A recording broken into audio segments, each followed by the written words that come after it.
Counter-Rev Audio. April, 2021. Why I'm Not a Liberal by Jonathan Bowden. Published by Imperium Press, Perth, 2020. Why I am not a liberal. Right? So, it's sort of like a star chamber, isn't it? Oh dear, they're all waiting, hungry to feed upon the carcass. So, Jonathan, why aren't you a liberal? I think, basically, because liberalism is not a three-dimensional view of life. I don't think it's at all deep or at all sincere.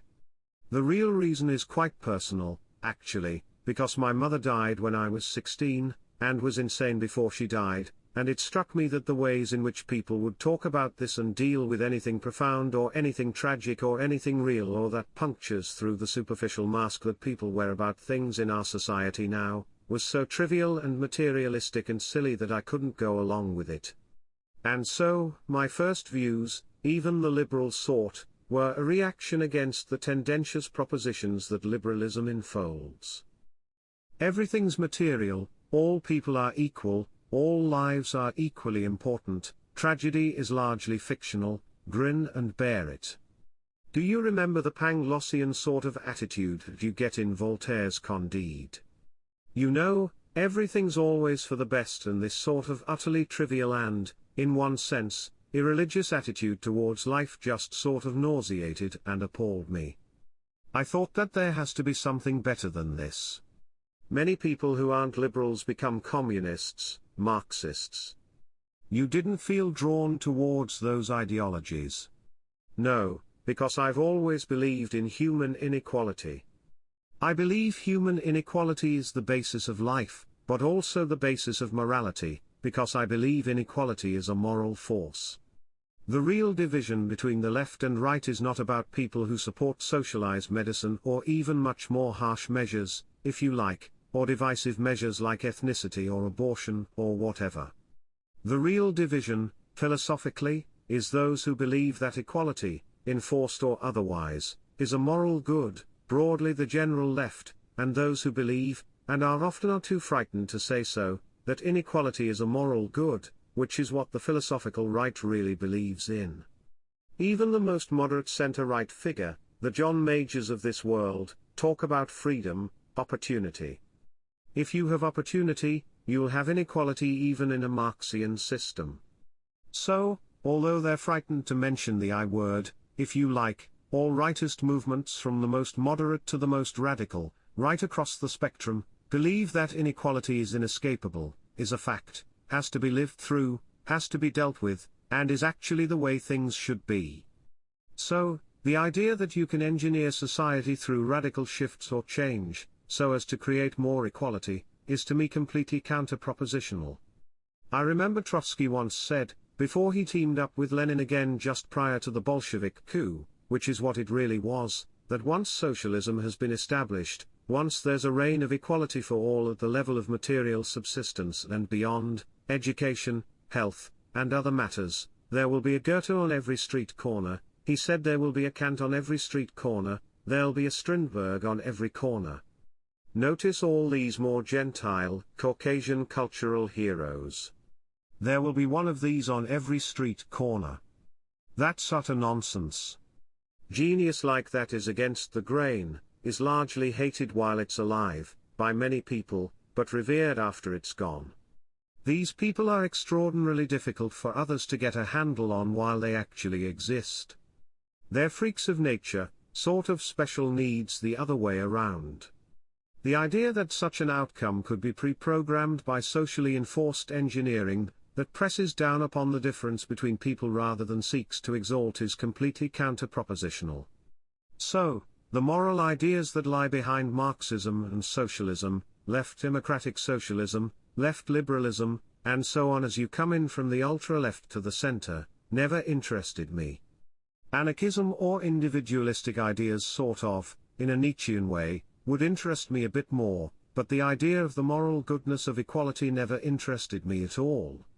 So, Marxism and its offshoots would never be for me, although there is one area where I respect them, and that's their commitment to theory, their commitment, not to debate, but to ideas, and their belief that the world can be changed, and their seriousness of purpose, because all Tories in the world, and ninnies and fools, they never believed that these people are serious, they never believed that they were deadly serious in their humorlessness, in their ranting, in their dialectic, in what they wanted to enforce. They were completely serious, and the sort of reactionary view that they could be laughed at and scorned, which was largely the reaction to the 1960s for example, in certain respects, has been proved to be totally false. The cultural values are such that these people have taken over, and people who call themselves conservative are all at sea and don't even know what's happened. You yourself were a conservative for a while, or at least were in the Conservative Party. Tell us about those times. There's a two-party system in Britain. My view is it's one party with two wings and a fulcrum, and the two wings, bourgeois proletarian, centre-left, centre-right, red and blue, switch around it. Nevertheless, from the south of England the bourgeois party of power, the mechanism of government, a semi-totalitarian power in parts of the southeast, is the Conservative Party, so I joined that and was attracted to things like the Monday Club on its right wing. The one thing I've noticed about that type of conservatism though is, as Revillo P. Oliver once said, conservatism is not enough. And the problem with it is manifold. In the British tradition in particular, it's very Philistine, it's very anti-intellectual, it's atheoretical, it's pragmatic. It's also quite afraid. It's afraid of the doctrine of respectability. Tories are obsessed with being respectable, obsessed with being thought nice. It's of no moment as far as I'm concerned. They've got a fear of the disapproval of their bourgeois peers which is semi-traumatic. The centre-left would always use the ideas of the extreme left even if it repudiates the politics.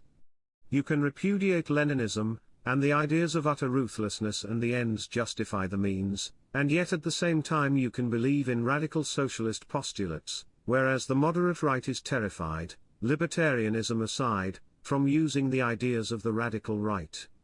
I think that's its great weakness, that it won't even accept the ideas that would allow one to fight back, and that's why they've been completely outmaneuvered and virtually culturally destroyed. What's left of intellectual conservatism now? It's almost gone. Michael Oakeshott and these sorts of people are a distant memory. Professor Maurice Cowling is dead. Scruton has partly fallen silent, at least in terms of media exposure in comparison to when I was younger.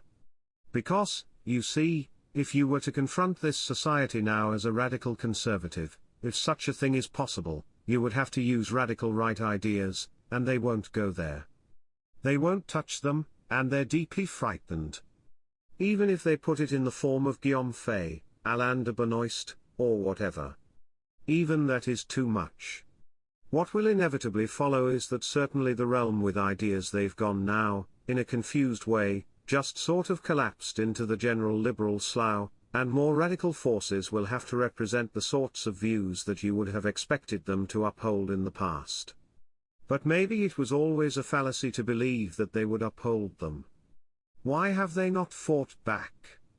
Why have they had this problem with not accepting the ideas of the radical right and using them? Too conformist, too bourgeois, too afraid, too unintellectual, too snobbish, too materially comfortable. All those sorts of views. Different for each individual within the spectrum, of course. Somebody else will always do it. Reversing many of the processes of decline will involve roughness and a degree of possible nastiness. Such politics will inevitably involve the working class and involve a large swathe of the population that they would rather not associate with, politicize in relation to. The whole point of much of their politics is in a sense to keep that group out of the political process to a degree. Therefore, to deal with the decline on their watch involves such radical reshaping of one's mind that, in a way, they're not up for it. Is it not also the case that cultural controllers, being at the left, have got the means of demonizing them so much that they fear being isolated? Yes, there's also that, but the idea of respectability is part and parcel of the avoidance of demonization. I think I once said in a talk that the Tory leader when I was born was Douglas Home. You couldn't imagine him being a member, no matter how honorary, of United Against Fascism. Cameron is alleged to be a member of United Against Fascism. I have no idea whether he is or not, or whether it's just a powerful media spin. Nevertheless, the very idea that he could even be thought of as a member of that group in comparison to conservative leaders of the past, even just for social reasons, is totally absurd. And that shows you that they're riven with fear about the things which 50 years ago they would have regarded as normal and natural. Are there any conservative members, any conservative leaders, members of parliament that you met in your time with them who impressed you? Yes, there was some of that old British generation, partly because politics is generational, and before the war there was a generation of people who were around well into the 60s, a few didn't die until late in the 70s, there's a few around even into the early 1980s, but they were very old men then. Some people like Julian Amery and so on who would never have known me, although I attended meetings where he spoke back when I was a teenager and he was a very old man. Ronald Bell.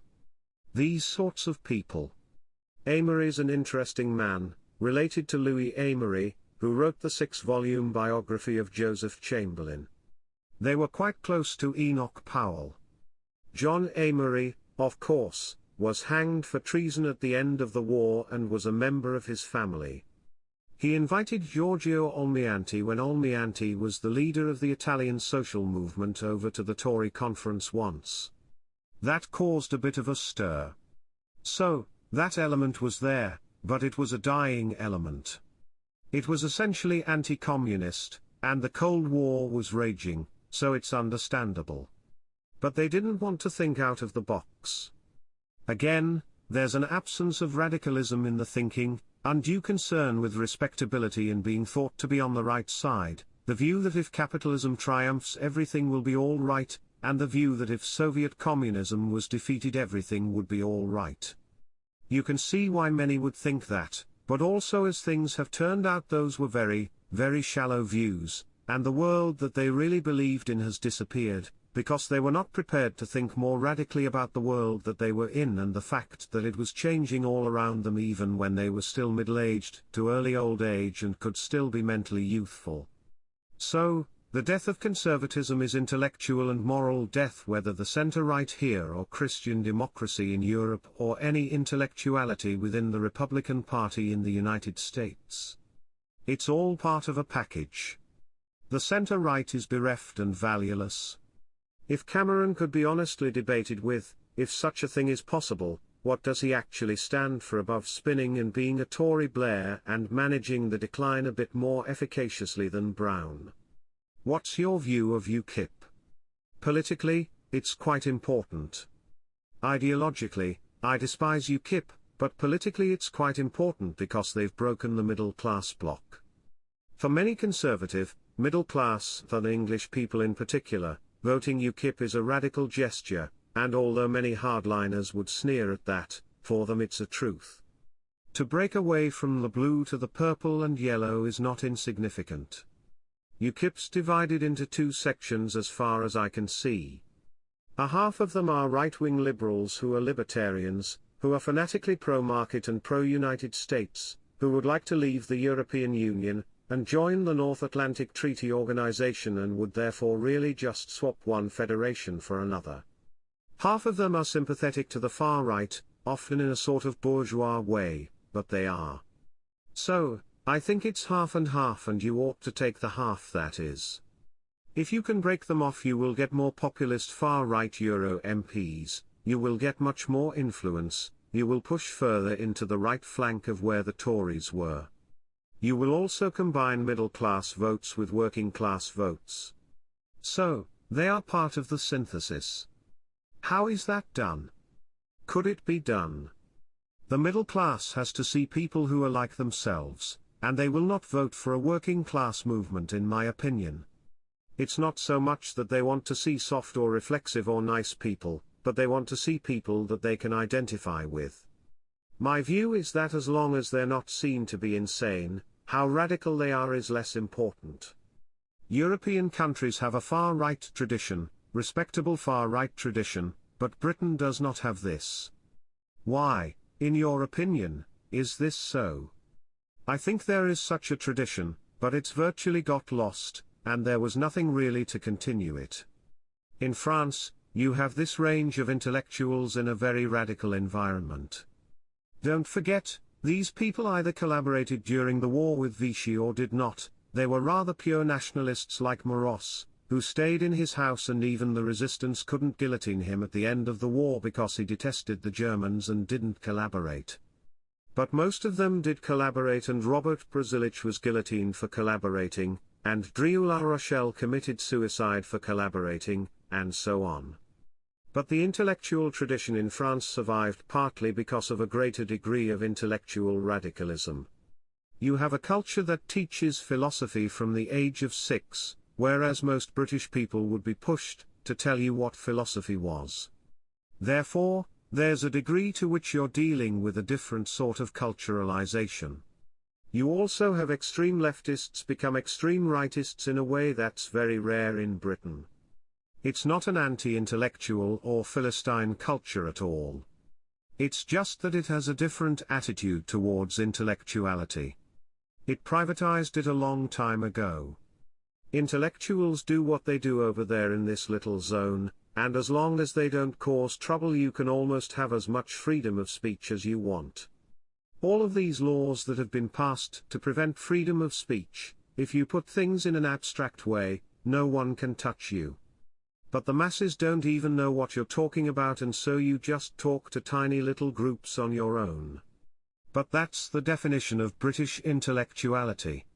If you look at the British/English far-right tradition, you have this range of Americans at the early part of the 20th century who come over with the New English sensibility, Canadian-born Wyndham Lewis, you have Ezra Pound, you have T.S. Eliot. They're largely literary figures, but you do have Raven Thompson, who's a sort of fascistic theorist around Mosley, you have Mosley himself, who is quite a considerable theorist, you have people like Bill Hopkins after the war, who's hardly known but is there and is known of inside the intelligentsia. You have the right edge of the angry young men phenomenon, which is a media-created thing and is largely synthetic. But in some ways the tradition does sort of die out there. You have Henry Williamson on either side of the war. But after him there's a gap, you see, because there's no really coherent movement. You have the emergence of revisionist historians like David Irving. That's true. David Irving was initially thought to have been left-wing, of course, when Kimber published The Destruction of Dresden, because traditionally only leftists would decry Allied activities in the war, you see, and that was actually quite a clever move by Irving as well. It was only later that people learned the full horror, allegedly. But, yes, there is a gap. But then of course how many great intellectual conservatives are there? Oakeshott, Cowling, Scruton, a few sort of intermediate minds, a few literati, like the diarist Alan Clark. Most military historians are conservative, of course, because they're slightly authoritarian psychologically and like the military.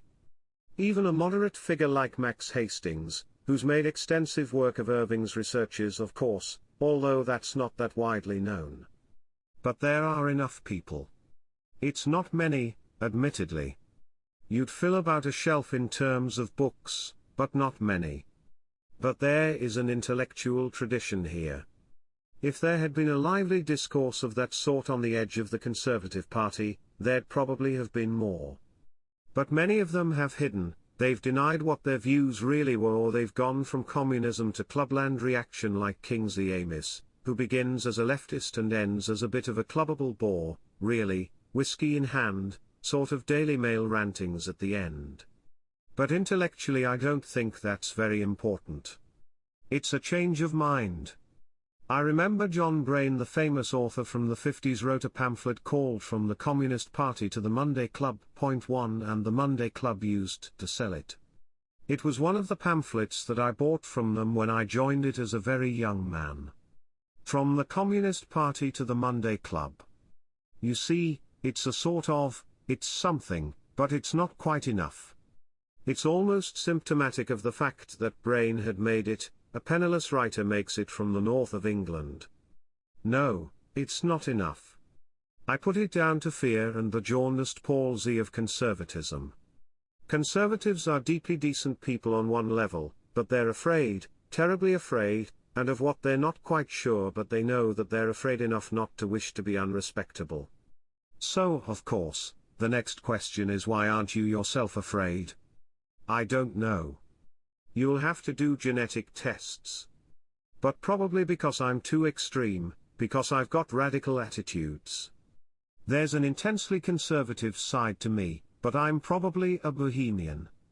There's an artistic element in me. I don't care for bourgeois respectability. It doesn't bother me. That's where the leaders of the extreme right often come from. They actually come from the arts as much as from the academy or from the intelligentsia, and the arts are a psychologically very radical part of the society, and therefore you don't care as much for, being regarded as a bit of a demon. And how can we nurture more of these people? How can we renew the radical right? By making it exciting, by making it the oppositional force within the culture, by saying that it's no longer the left, that the left has died. The history man caricatured by Bradbury and so on in the 70s based upon a particular Jewish liberal left academic called Laurie Taylor. That's dead now. All that culture. Marching with your fist in the air at Essex University. All that sort of stuff. It's all over now, and any energy of opposition will come from the other side. And it's true. I remember there's a bar in Maidenhead in the middle of Berkshire. It's gone bust now, but it used to be called the Soviet Bar, and you used to be able to go in there and have a Dzerzhinsky, who was the founder of the Soviet secret police, the Sheker. Have a Dzerzhinsky? There wouldn't be a bar where you could go in and have a Himmler. And that's because the Soviet Union, those posters on tube stations. The masses, spectacles with a red banner in the background and all this. All of this Soviet iconography could be reused in the capitalist marketplace. Situationism is a theory that's 40 years old now, where everything can be reused, it can be recycled, everything's absorbed into the system of 24-hour media. But there are two things that can't be absorbed: the extreme right and religious fundamentalism, as it's called, can't be absorbed. Those two can't be absorbed. Everything revolves around that, and that makes them very exciting, of course, sometimes for the wrong reasons. More people will come forward when it becomes the normal oppositional current. But what will change the view isn't fashionability, and isn't accessibility, it's morality. For a significant proportion of the generations born after the Second World War, radical right-wing positions, they believe, are instinctually immoral. Because they did not think that before 1939. It was dissident, but it was another political position. That's not the case afterwards. The reason for people not wanting to be unrespectable is partly moral respectability. When you break through that, you will tap the idealism that goes into green politics, that goes into anti-federalism, that goes into politics about animals, and all these other slightly peripheral things. In some ways it's an ethical question. If you can break through that barrier, the idealism of the young and others is there for you, but I don't think you'll get large numbers of people until that happens. Liberals, Marxists, the enemies of the radical right control television, they control movies, they control the media, they control everything worth controlling, everything that molds the minds of the young. How do we combat this? The internet is the way to combat it, because the internet will gradually eat all those structures, and they will have to go on it in order to survive. So, the internet, which couldn't be stopped and is based on American military technology from yesteryear, is that which will come to eat the controlling methodology which now superintends media. I think there was a pop band in the 1980s called Pop Will Eat Itself, and the internet is sort of the media devouring itself and becoming something different. Under 30 years of age, the only media they look at is the internet, because they can see all the old media on the internet anyway, so they just go to the net. And you can have obscure meetings with people, and it can be seen millions of times on the internet, if you have something that is regarded as worth listening to. Now, of course, the internet contains utter trash. It's everything that the human mind has ever encompassed. So, you've got the worst and the best that humans can do on it and depicted on it, but that's just really an electronic simulacrum of the human brain, and its potentials for good or ill. So, the internet will break it and has largely done already. It's uncontrollable, even though the authorities can come down, and they can look at what's on your hard drive even when you don't know they're doing it, even when you're on the computer. Because there are no secrets in that world, you see. But at the same time it's completely broken liberal propaganda, and in the end they know that, and they all look at it as well. You know, why does Melanie Phillips write about me in The Spectator?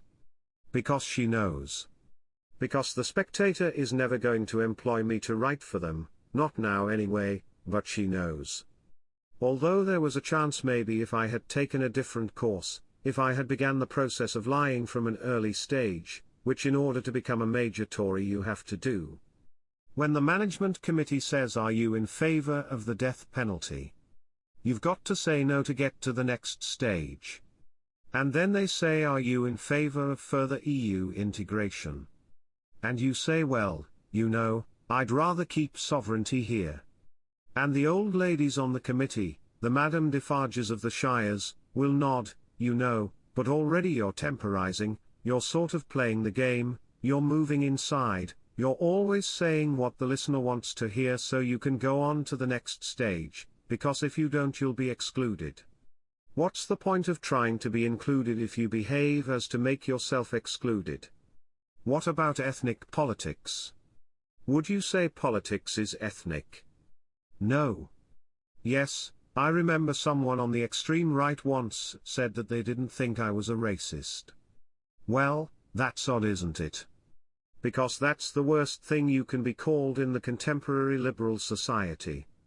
But my views are, I'm a Nietzschean, and my views are philosophical. Race is a primary identity out of which culture comes, and without which you can't sustain a civilization, but I personally believe that it is the going up from that which is rooted and that which is physical, that life is really about. So, there's always a socialism in totally racialist movements, whereas for me it is a hierarchy that is based upon something. A tree has roots, grows out of the ground, goes up towards the sun and a healthy atmosphere, water on the tree and so on, it grows out and the branches mushroom, and it's a healthy plant organism. But it's growing upwards towards something. In the end, race is a materialism. But because the whole of the liberal left consensus denies that it is foundational to create civic structure, they've based societies on considerable lies. They've also opened the door to the demographic doom of their own group, in part or in whole, and they've also made a cardinal mistake about the nature of civilization, because you will inevitably water down, maybe not quite, but almost to nothingness, the culture you can create if you deny that there is a physical basis to life. But there is a physical basis to life. A child that's born without limbs is a physical basis to life. Madness is physiological. Perversion is physiological. Physical excellence is physiological. Beauty is physiological. People can do quite a bit with what they've got. Intellect is physiological. These things are primary and are prior, and life is based upon them. Mental illness is physiological. The desire to take drugs all day is physiological, at least in part. It's socialized, it's culturalized, but there's a physical basis to it.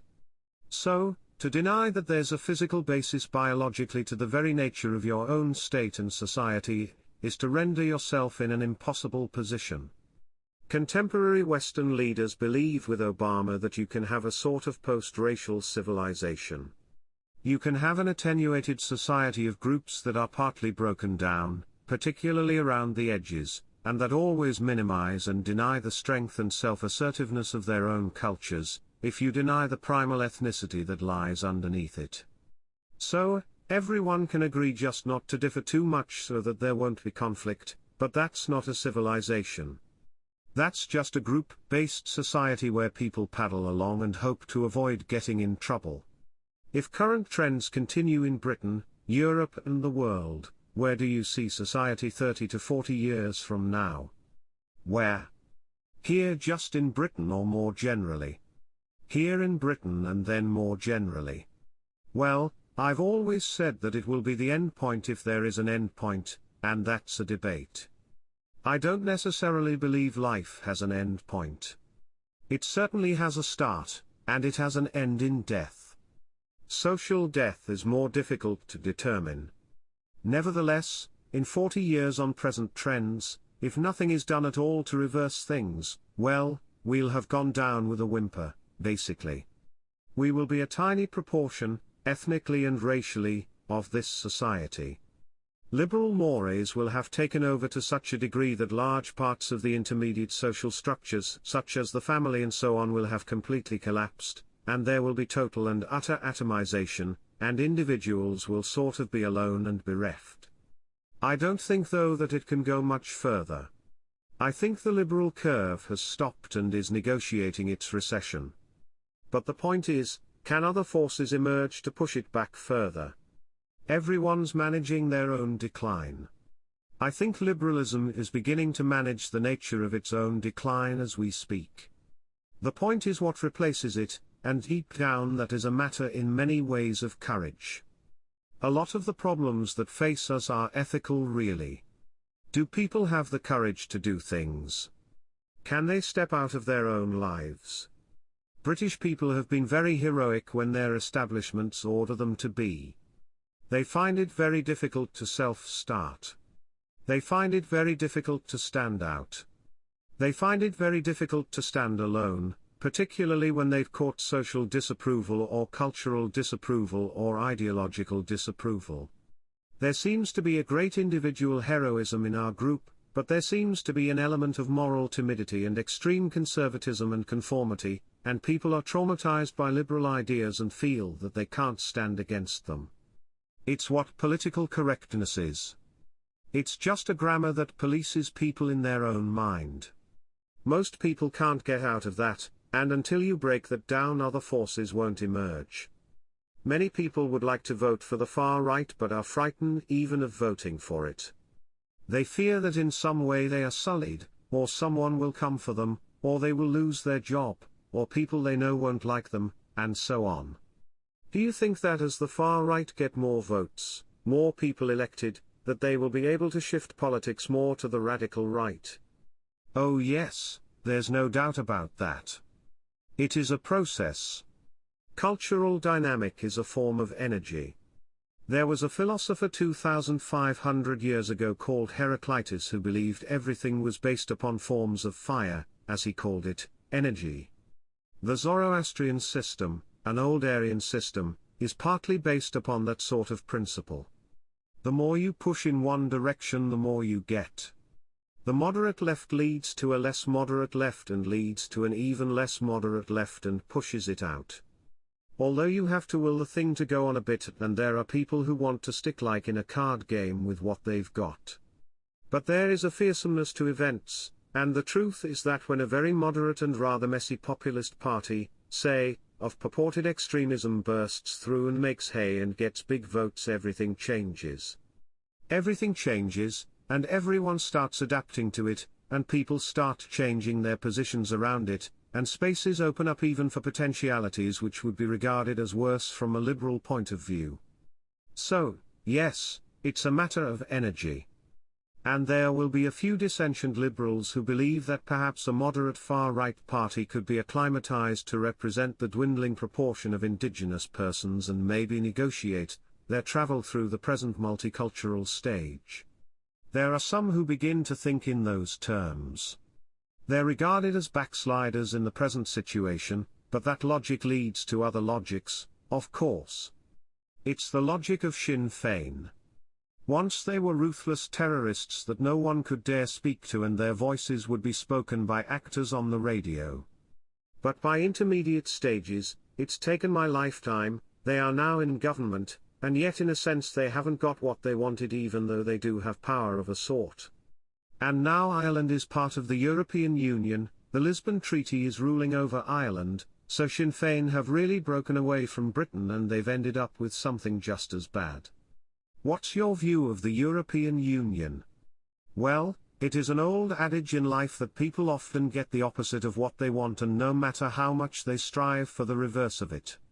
Yes, the European Union is serious and yet a paper tiger, because the European Union is, in my view, an attempt at a very mild, attenuated liberal German domination, but it's a sort of domination that even the Germans themselves are ashamed of having.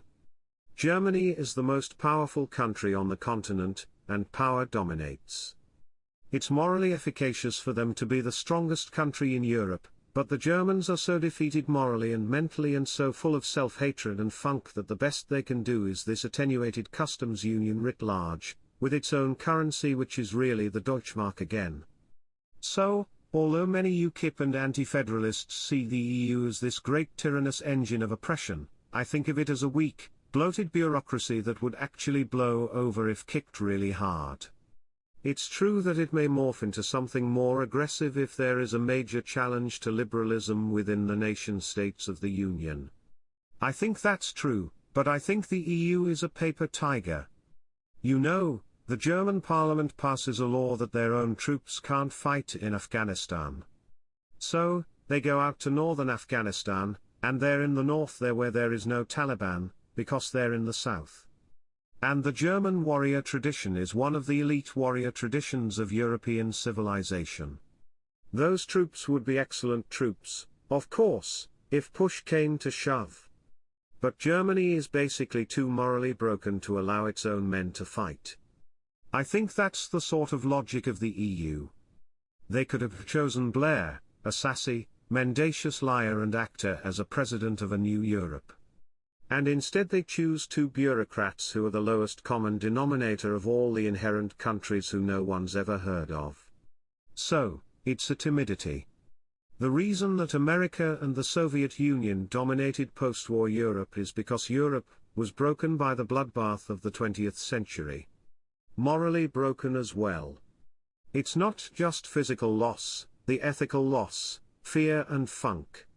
So, I don't want the euro, and I would wish us to leave the European Union, but in some ways the European Union is an attenuated beastie, but it's got a bit of a kick, particularly if it reaches into Britain and arrests people for words they've said and things they've written and ideas they've thought and drags them to the continent and put them in prison. But even that is just the working out of the reaction from the Second World War, largely based on fear. So, leave the EU, but don't be afraid of it. And don't be afraid of the consequences of leaving it either, which are very minor. We would still be in EFTA, we'd still have trade with most of these countries, we'd have to obey some of their laws to trade with them, but most of them are laws that say you shouldn't pay somebody 50 pence an hour, which I agree with up to a point. I just think we ought to pass them. It's none of their business. But it doesn't mean that they're wrong. So, no, I don't see the European Union the way some right-wing people do. The hard European Union, the one from Mosley's idea, the eagle amidst the circle of stars, that's a different thing. There are many liberals who secretly fear the EU project and believe it's a Trojan horse and that the right will come to power in Bulgaria, in Italy, and in other countries and enforce its will on the more moderate liberal countries within the EU. I don't see that. But it's a useful bogey you can use against liberal opinion, because liberals are always afraid, they're always worried, they're always thinking, they're always gestating new notions of worry and anxiety, they're deeply anal retentive, and one of the points of right-wing politics is to terrify them, to prey upon their minds with the new monstrousness that is coming. This is Nightmare on Elm Street, you know. 1, 2, 3, 4, 5. Because a lot of politics is in the mind, and you can frighten people. I enjoy frightening liberals. I enjoy tormenting them and putting pins in their bottoms and watching them leap up and down and that sort of thing. It's extremely amusing, and one should play upon their fears, which are very grotesque and quite real. Liberals are very afraid of Islam, militant Islam. Yes, I know. Are they right to be so? Yes, they are, actually, because it's illiberalism as a religion. I'm slightly odd, of course, because I don't want the Islamification of Europe or of this country, but I admire Islam. I'm known to be slightly dissentient on these things. They should exist in their part of the world between Morocco and Indonesia. They have their part of the world. They basically have a sixth of the world. They should keep their block, they should keep the Amar, they should keep their potentialities. It's a different way of being human. Most Westerners can't even understand a metaphysical objectivism which is so absolute, and you've surrendered to the slavery of God's love as the basis of the system. Most Westerners can't even begin to understand what that's about, partly because they've drifted into such a degree of secularity. All religious ideas leave them slightly cold in present modernity, post-modernity. Islam is a very real threat to contemporary liberalism, because they have misunderstood the nature of the multiculturalism they're trying to bring about. 1. Many of the people who are flooding into the West are less liberal than the people who are here already. 2. Many of them don't like quite a bit of what they see in the West, and it's not that they feel sorry for us. They feel that we're a bit weak and hopeless and will be pushed aside. Islam is a very right-wing, if you want to use that conception, sort of system of the world. That's why extremist Catholics converted to it after Vatican II. Some fascists and National Socialists converted to it as well. Because it's total and absolute. It's not our way. Our civilization is based upon, in my review, a reverse principle of open-mindedness and reflexiveness, and the evidentialism of which Lady Renouf speaks, and the Socratic tradition.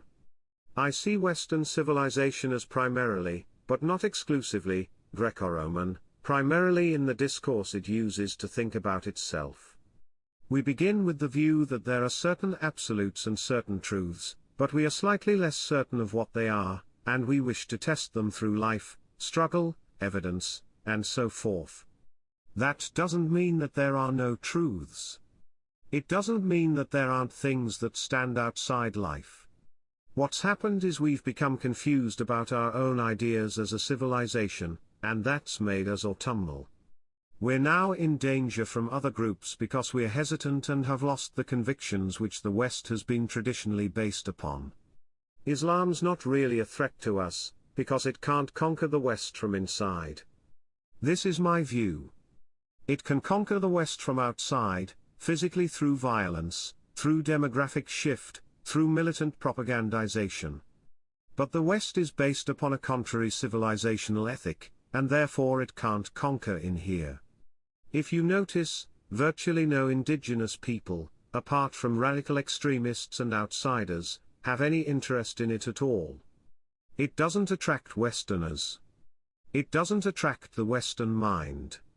Even people who are interested in it for reasons of religious parallelism or perennialism or discourses of that sort, deep down hardly ever convert, and if they do they convert to Sufism, the most open-minded element of it, or they move away very quickly.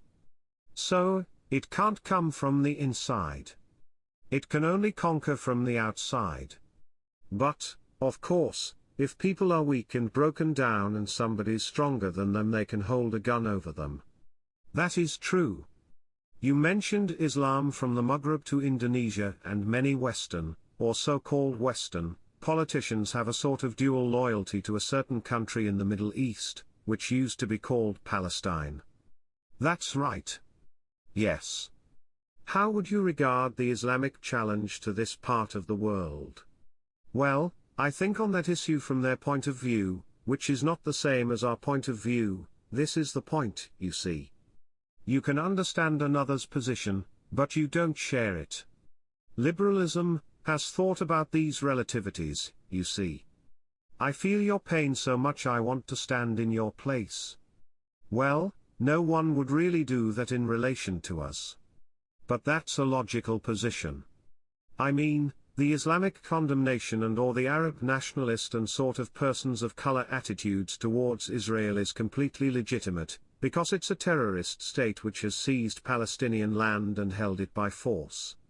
It's not totally our problem, but we will always be dragged into it by virtue of the power that group has and manifests in the United States and the fact that Britain is beholden to the United States to such a degree.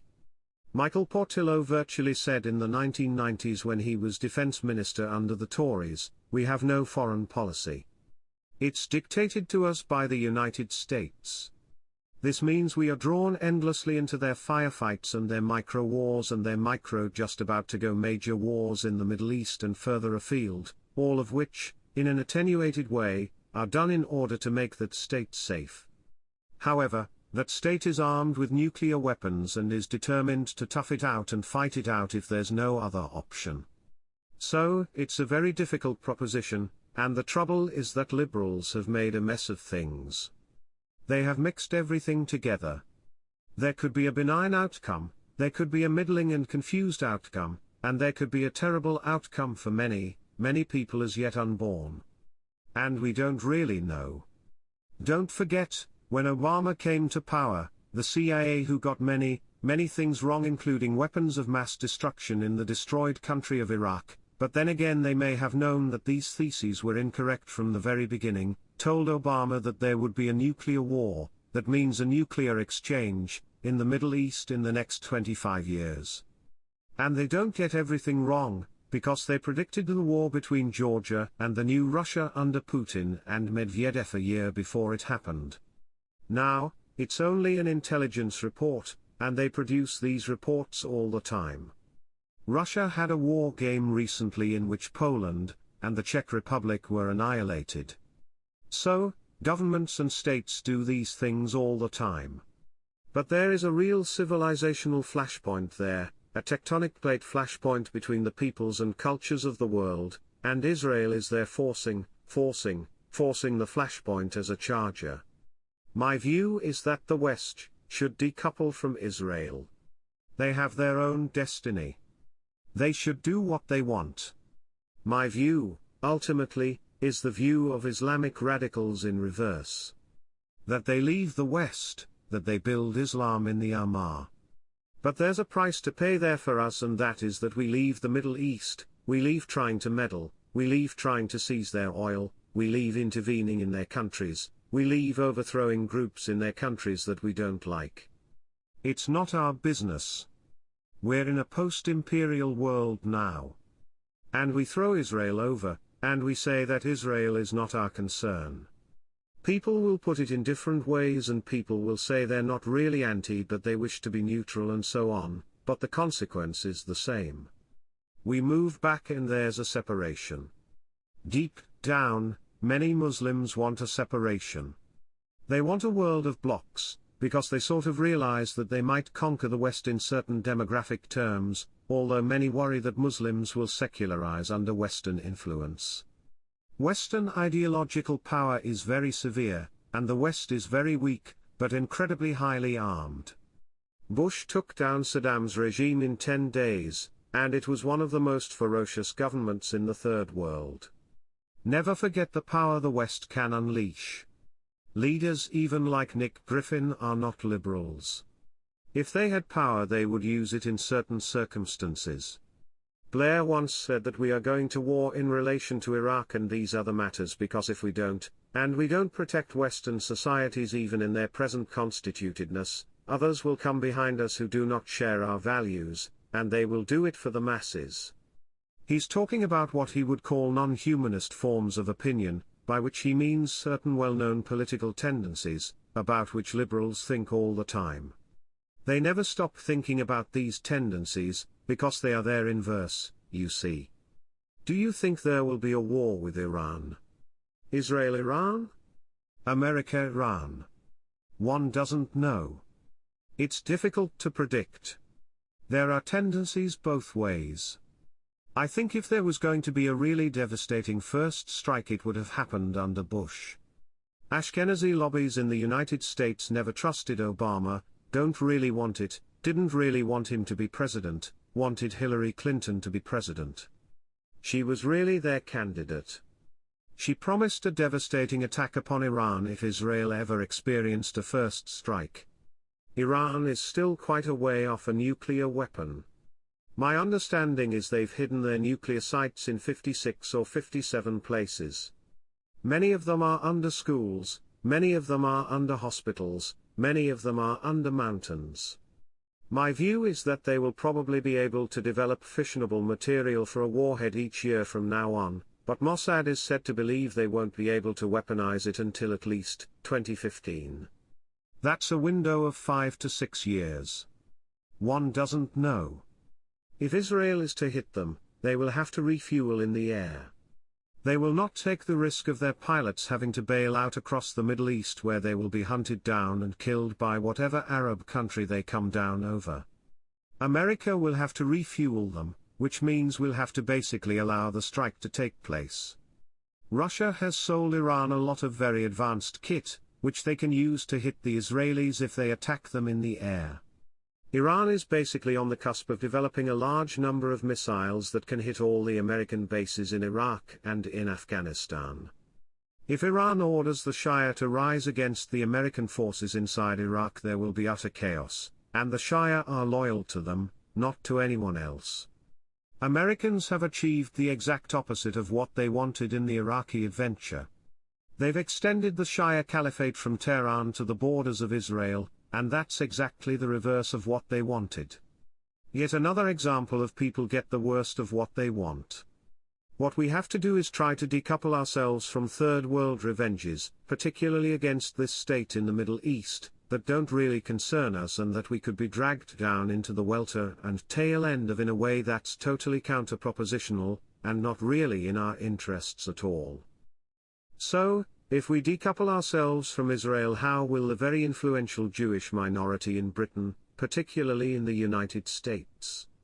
Well, they'll go berserk and they'll start screaming and screaming and screaming. You'll just have to face that screaming down. I believe you adopt the following proposition, that no one is physically harmed, but the West has certain specific interests which are its and with which it must align with if it is to survive. I take the example of the Mel Gibson film. I'm not a Catholic. I'm not a Christian. When Gibson, who is a Hollywood star admittedly, the son of Australia's most controversial man, he's a combination of the Pope and Colin Jordan as was, sick, produces a film and everyone in American mass media screams and screams and screams for months. And yet it's on at every multiplex, he gets it distributed by Disney affiliates and by Icon Films, it's on every bus shelter kiosk, it's in every W.H. Smith's, it's on Amazon, it's on the side of billboards. It's now grossed $500 million. It's the 9th most successful film in world cinematographical history. So, what do we think of that? In the end, he's just stood up to a lobby and stood up to its screaming, and he stood up to its abuse, and he's faced it down. He's still alive and he's made other films, one film anyway, and he's gone on. In a way, you have to sort of take the screaming and fight the cultural war. But many people find it very, very difficult, not because they're so frightened that when somebody waves their fist at them they won't do anything. It's a moral fear. Again, it's to return to what we began with in our little question and answer session here tonight, and that is ethical issues. I think that everything that is wrong with the West isn't structural, isn't socio-economic. These are the epiphenomena, and the symptoms of the decline. The decline is inside, and the decline is mental. Only when the mental processes change, all the physical outside phenomena can naturally be reorganized. Not easily, it will be very difficult, but when the mentality is different, everything else changes. What you see around you is the expression of the mentality, not the reverse. The real question you always have to ask is, why have Westerners got so slothful about their self-regard, and why do they believe in ideas which could be sleepwalking towards the near extinction of their kind, their culture, their civilization? No one knows how it will work out, because no one ever does. But why are they so asleep in relation to the processes which are occurring? But the truth is they aren't asleep, because they talk about these things often in a silly and attenuated way all the time. Someone likened the inherent existence of the Jews as a race to the giant panda as a species. The giant panda is often referred to by naturalists as a species already on the brink of extinction via natural processes, and that the giant panda's continued existence may only be attributable to external intervention. Do you agree with this view and, if so, to what extent? Yes, I haven't had it put like that. Many Jewish leaders, of course, are deeply worried by the processes of assimilation, nice humanism, and integration that are eating into them. The Jewish census says that 3,000 Jews cease to be Jews in a self-definitional way every year within Britain. Rabbi Jonathan Sacks, who is the leader of that community in a titular way and is a conservative man really, believes that they are being assimilated to the point of semi-destruction, and there's a streak of truth to that. But of course you cannot proselytize a liberal humanism, particularly from the Reform jury's perspective, for decades and not expect it to boomerang and come back on you. Many people aren't vanguardists. You know, most people just want an easy life based on commerce and family, and any chance to deconstruct they'll take it. So, if you advocate the deconstruction of groups it will reverberate and come back on you. No group can escape the logic of part of its own thinking. Particularly, you cannot say in this world, what I want for others is not what I want for my own group if you're spreading a universal message. If you're a tribalist, which is philosophically a nominalist, you can talk in specific group-based terms. But not if you want the whole of the rest of the world to be different from the way that you are. You would just join the rest. And the gentilization of many Jews is well underway in Western Europe, so much so that Israel is too much of an identification. Many of them do not want to go fight for that country, do they? They want to stay here in the West. I have some questions, some of them about the British National Party. Are you happy to answer them? No, it's all right. One should stand and deliver. Many people in the Conservative Party and UKIP sympathise with many of the BNP's policies, but have a hard time understanding the BNP's economic policies. You may, no doubt, be aware that earlier this year Norman Tebbit referred to the BNP as Labour with racism. Yes, yes. So, which economic policies, if any, mark the BNP out from parties such as Labour and the SWP? Yes, well, I think the SWP really doesn't exist now as a force that's coherent from the sort of mobocracy of so-called anti-fascism. But in the 1970s the National Front was demonized by the Tory media for middle-class people as a socialist party with the Union flag. When I read the Telegraph when I was a teenager it said, forget Rhodesia, forget hanging and flogging, forget immigration policies, which they knew instinctively a lot of their readers would sympathize with the National Front about, concentrate on economics. They're socialist. They will tax you. They believe in socialized medicine, socialized education and so on. They are little different from the centre-left of the Labour Party. Do not go there. And that's slightly convincing to many bourgeois people. Of course, they are only a proportion of the society. I think the way to approach it is to take a different view, and that is, people are class divided, but it's also divide and rule. Many middle-class people are deeply patriotic, often in a rather confused in a populist way, but they are. There are few middle-class people who rub their hands with glee at the working-class torment during Thatcher's recession in the early 1980s, contrary to propaganda, because most people have an instinctual patriotism. The way in which you get around all these difficulties, you say to the bourgeois class, it may be difficult for you in part, but there are large swathes of the population that the Conservative Party never thinks about, never represents, doesn't even think about representing and never existed for. They are part of the nation, and you have to have socio-economic vehicles which covers all of that.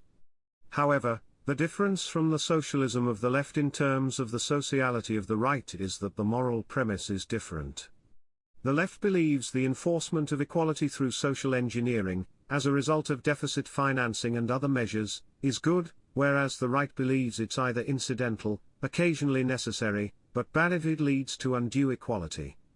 Inequality is always the goal. Therefore, the right-wing form of social interventionism is paternal, so the ethic that lies behind it is different. So, when Tories say you're just a group of socialists waving a flag, they're wrong, because the right doesn't believe in equality in the way that the left does, and, therefore, all of its socio-economic propositions, that you have a managed capitalism within a nationality, that people who are straightforwardly successful and entrepreneurial come up to the top, but at the same time they can't suddenly close down a factory and move it to Hungary and then move it to Indonesia, and cut all the workers' wages because it's in their interest to do so, because they have a responsibility to the society, to the people that they come from, to the area in which they are born. There's a national development to economic life which superintends my profit, my firm, my life, a sort of purely libertarian attitude. Deep down, although many businessmen will explode at the hearing of that, many of them secretly agree with those sorts of ideas actually, but never thought you could say so. Because if you do say so, you're a fascist, aren't you? You're one of them. The people we fought in the war, the people who shouldn't be listened to and all that. Projections indicate that Islam will probably be the largest active religious denomination in the UK by the middle of this century. Do you have a message for British people who are looking for an alternative to the Church of England within which to express their own spiritual feeling? Yes. I think firstly you've got to think about these matters. Religions are largely about death and about facing it. In other words, it's about the meaning of life, which ends in death. So, white people have got to free themselves from the telly and the X Factor and Premier League football and other inanities.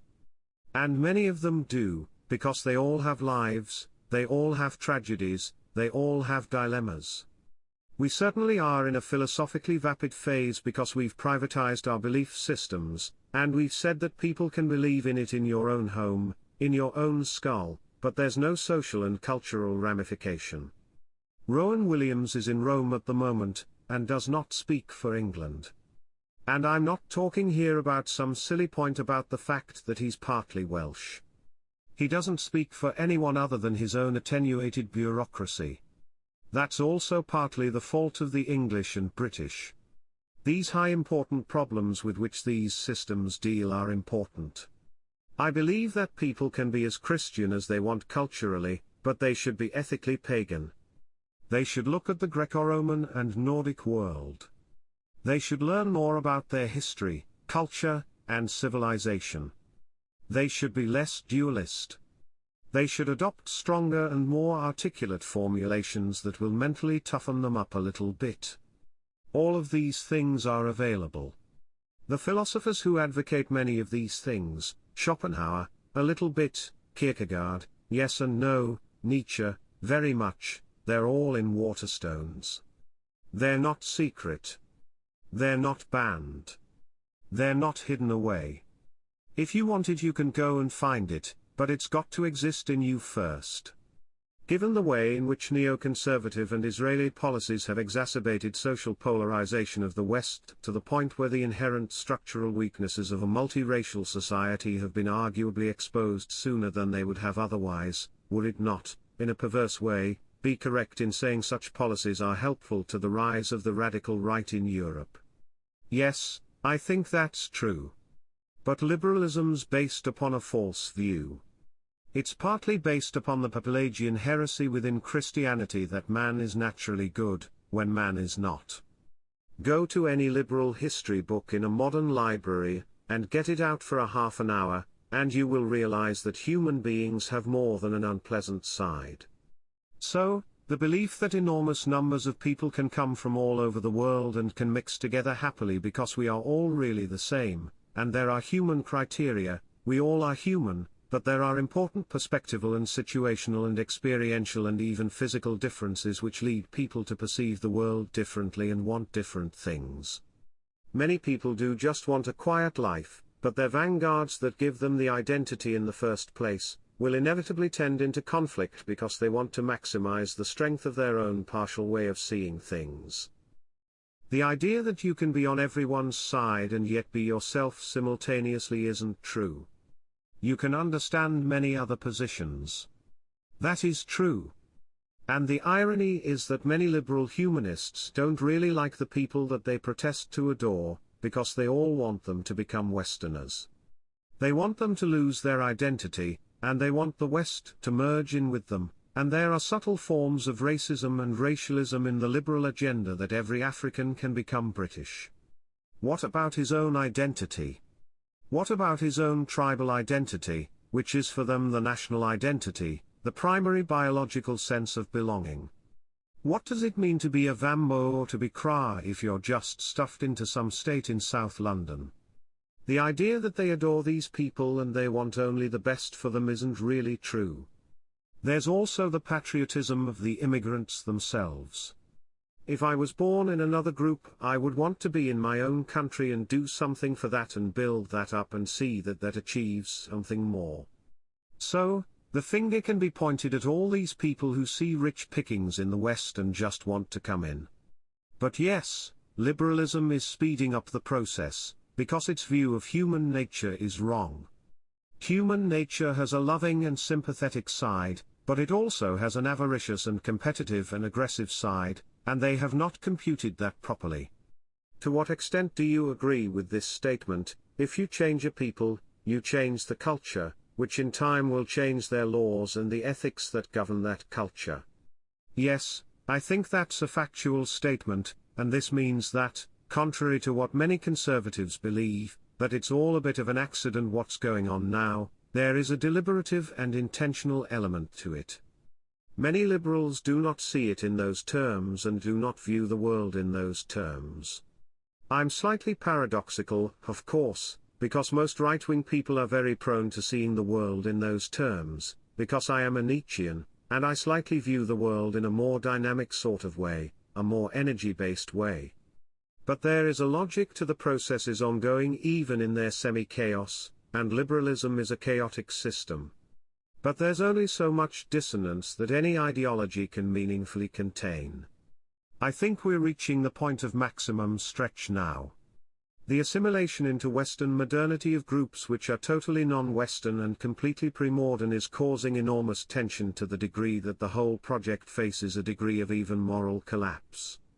Slightly similar question, in an interview, Nick Griffin stated that the Labour government's own projections predict a white ethnic minority Britain by the year 2100.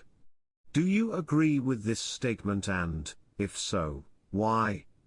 I think it is largely true, because people will move in and out. Things always take longer. The Tories will come in. Tories manage the decline better. Major allowed 100,000 migrants in. Labour 300,000 per year, plus illegals. Labour always radicalizes the process of dissolution, and partly wishes to, and partly is in a confused state and can't really govern properly, and partly is pushed by the modus operandi of their own ideas. So yes, I think that's actually a totally factual statement. Contrary to the idea that's spread by Jack Straw and others that people like Griffin are always scaremongering and shouting the odds, that sounds a completely rational and even cautious statement to my mind. In what sense do you understand men and women to be different, and in what ways should societal and other institutional discrimination reflect those differences? I think life determines the difference. I think it is biological. Males and females have different brains, therefore wish to socialize and interact, even with each other, in completely different ways. Deep down, almost everyone understands that. There's always a problem with the proportion of women, who are completely capable of doing quite advanced male careers. Do you rip up what society always was in order to facilitate this active, energetic, gifted, and militant minority to get their own way? The West has decided to do that. It's made an enormous number of other people rather unhappy, both male and female. 70% of women just want a home-based option, a man and children, despite all the ideology that goes around, but there's still 30% that would want something different. The Western tradition is slightly different to the Asiatic, the Negroid, the Arab, the Eurasian, and others. Women have always had more of a stake publicly in Western societies. In Germanic societies, the women often fought behind the men, but the men went first. I am opposed to feminism. But at the same time there are very gifted women who can do certain public roles. But as long as you ideologize on behalf of what deep down most men and women want, the truth is that natural biology will take care of these things. You have to apply immense pressure on the society to get it to act in a counter-propositional and non-biological way. So, you have to engage in intense propagandistic efforts through media to try to reverse gender roles and enforce sort of inverted stereotypes on people. If you take all of that off and allow the natural political incorrectness of gender roles to proliferate, you'll find that you'll have the odd MI5 chief who's a woman, you'll have the odd judge who's a woman. But broadly speaking, you'll have a sort of traditional society where the roles are quite clearly male and female. And deep down no woman respects a man who doesn't think that, although they don't like him saying it. In what ways do you think that the differences between resistance to cultural and political Marxism in the United States and Canada, and resistance to cultural and political Marxism in Europe, will manifest themselves over the course of the remainder of this century? That's an interesting one. I think in a strange way they'll take the same form whether the societies are in quite different stages of development. America's different. America's in a more radical state.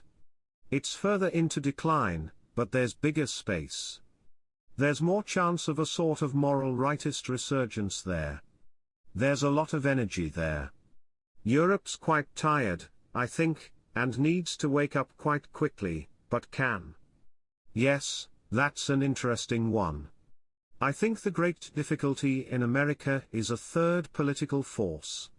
If things emerge in America, it will be ideological. Many of the various right-wing books of the 20th century in English have been written by Americans. People like Revillo P. Oliver, Francis Parker Yaki, Lawrence R. Brown. They've contributed quite a lot, and yet their movements have almost been completely marginal. But then just by adopting a coherent form of thinking you can actually change reality quite a bit. But white people essentially come from Europe, and their destiny deep down is in Europe, and therefore Europe is ultimately more important. I think the intellectual tradition here is richer and stronger, and the political tradition against liberalism in some ways is even more robust. So, I think some of the ideas that a successful breakout in Europe may use will come from America, but I think America's destiny is in Americans' hands. I think the greatest thing America can do is to foster neo-isolationism in the middle and end of the 21st century. If America turns back on itself, the rest of the world will be liberated from its thrall, and there is a prospect for a European rebirth. I once heard you say that if Adolf Hitler's Germany had not had the Second Allied Front to contend with the Third Reich and its Axis allies, would have surely rolled up and obliterated the Soviet Union. Yet it is difficult for some people to accept this, since the Allies did not land in Sicily and Normandy until the middle of 1944, and by the time they did, the German army had already suffered catastrophic defeats at Stalingrad, at Kharkov, at Smolensk, at Kursk, et al., and were on the general defense in Russia. Is there any additional information that you could possibly bring to light in order to persuade such persons otherwise? Not really of a technical sort. I think it's just that the Germans came this close to winning the Second World War, as everyone knows. That's why this period is still not integrated into normal history. It's not a normal event because they came so close to winning. The subtext to the ferocity of retrospective opposition, even when in a sense it's slightly unreal, Hollywoodized, and doesn't really matter, is because they came so close. The margin of winning in a battle is often very thin. I personally think if there was no Western Front and no Western threat, and America had stayed out of the conflict with any European connection whatsoever, and Britain was neutral, and maybe Churchill wasn't premier, and all of these things are enormous ifs, you would have had an enormous fight between the Germans and the Soviets. And if they had been less distracted, if they had pursued more radically the desire of getting to Moscow and forcing regime change, and maybe forcing nationalistic Russian generals to oust the communists, as could have occurred in a certain set of circumstances, if they had knocked out one of the major Russian cities. Those are big ifs. If they'd not gone down into the Ukraine, if Italy hadn't sort of engaged in cul-de-sac type activity down in the Balkans and drawn German troops in, there's just a chance. They had one chance to knock Russia out. Once that chance went, they would lose the war. Germany is not strong enough. It's enormously powerful, but it's not strong enough to dominate the whole of Eurasia unless it goes for a knockout blow, and it's instantaneously successful in a sort of Alexander the Great way. Once that chance was missed, they would lose, although they could have perhaps had an attritional war that would have gone on for decades, as the Soviets moved further west, and they frustrated them all they could. But they had to knock out Russia quick and early, and they didn't. Russia is immensely powerful and a very difficult country to defeat. Can we take a break? Are you tired? I'm all right. Nietzscheans believe in struggle and going on to the end. How crucial is the failure in the economy to the rise of viable mainstream alternatives to Western liberal democratic capitalism? That's a complicated one. I mean, economy is all that matters to people because they've been told that it is. The Muslims are right on the Western obsession with the right to shop, at least from that point of view. People are materialistic, they've been raised to it, religion has receded into the background, artistic matters are regarded as a form of entertainment or, at best, peripheral. Therefore, if people are hurt in their pocket, they start screaming and they want vengeance against the system, and they will vote for radical people. It's not a brilliant scenario, but it's the fact.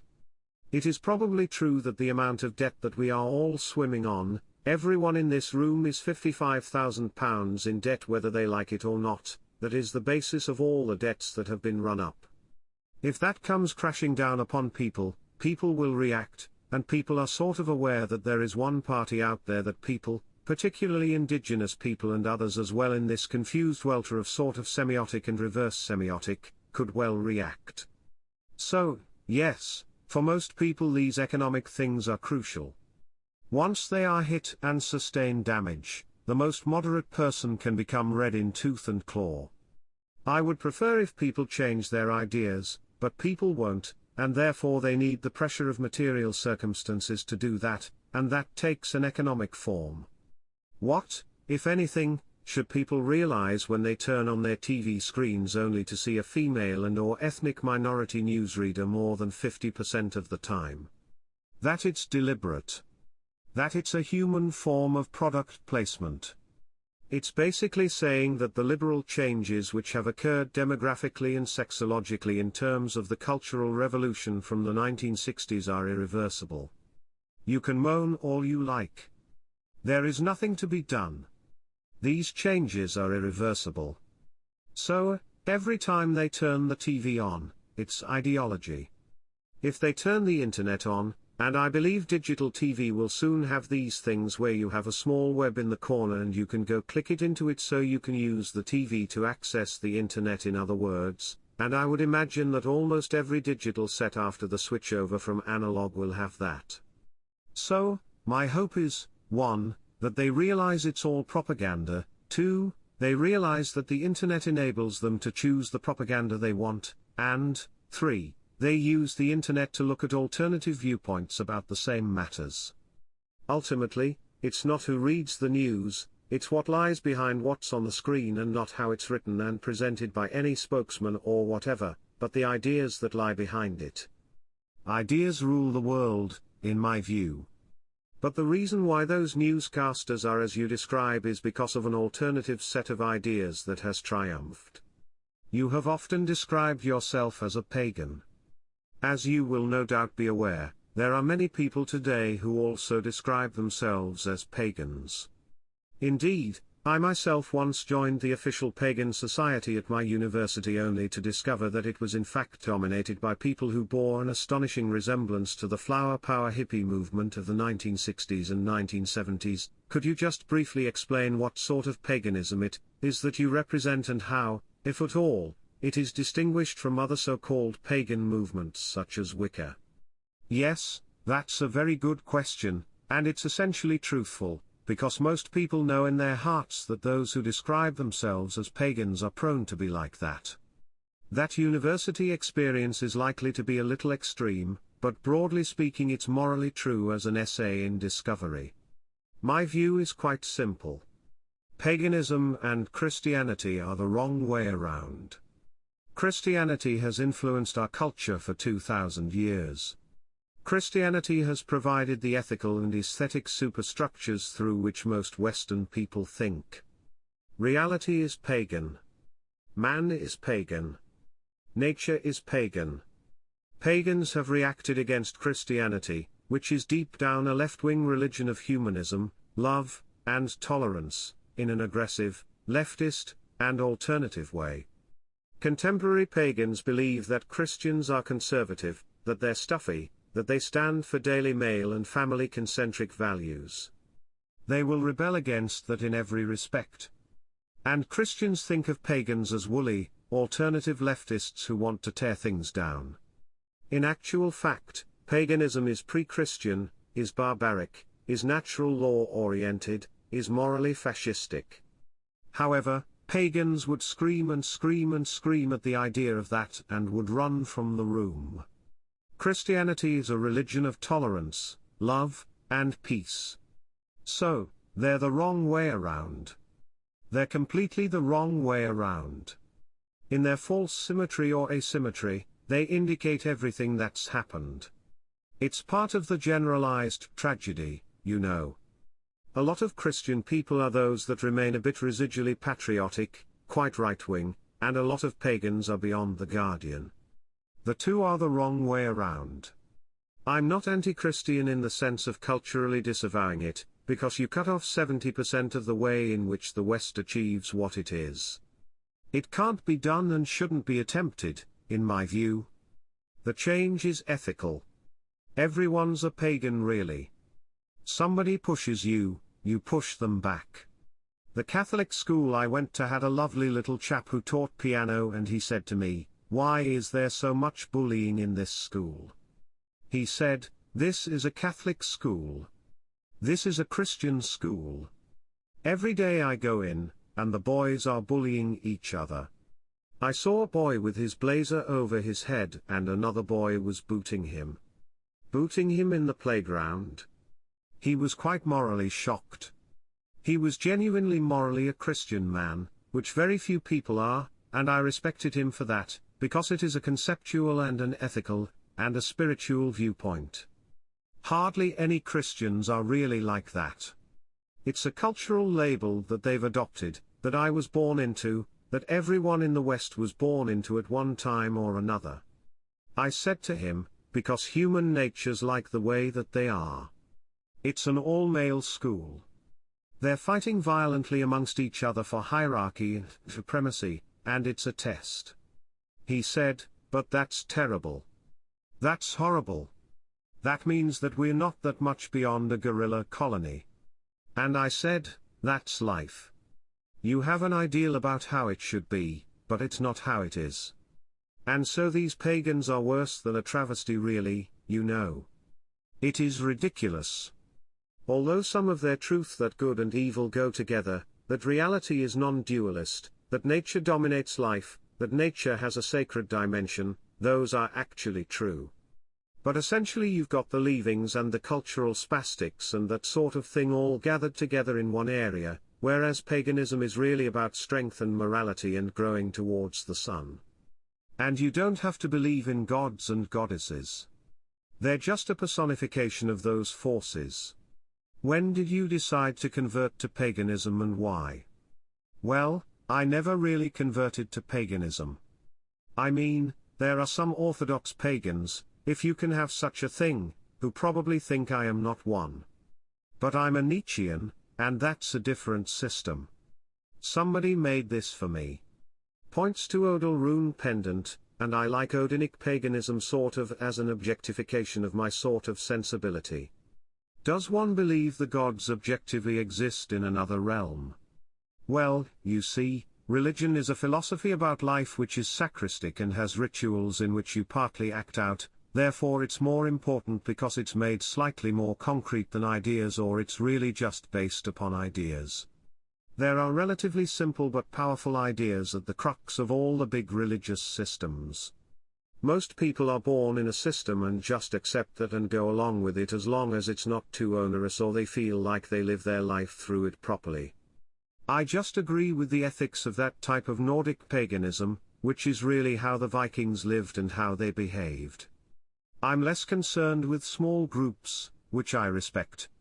I like the Odinic rite, but I personally believe that those sorts of things will only ever activate postmodern minorities and very small ones at that. I think people should identify with what they think they are and the values that they hold.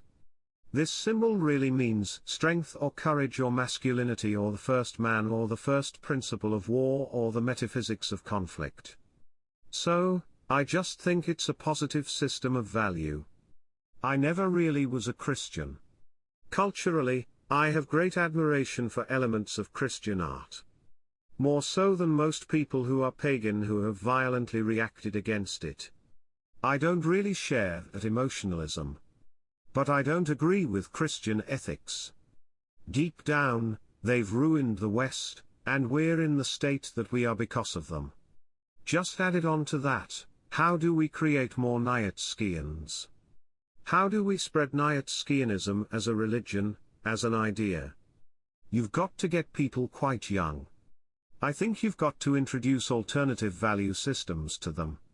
This is a society that says weakness is good, weakness should be pitied, the ill are weak, the disabled are weak, people who've got various things wrong with them, too fat, too thin, bits dropping off, they need help. They may need help. But the value system that lies behind that desire to help worships the fact of weakness and the fact that people are broken.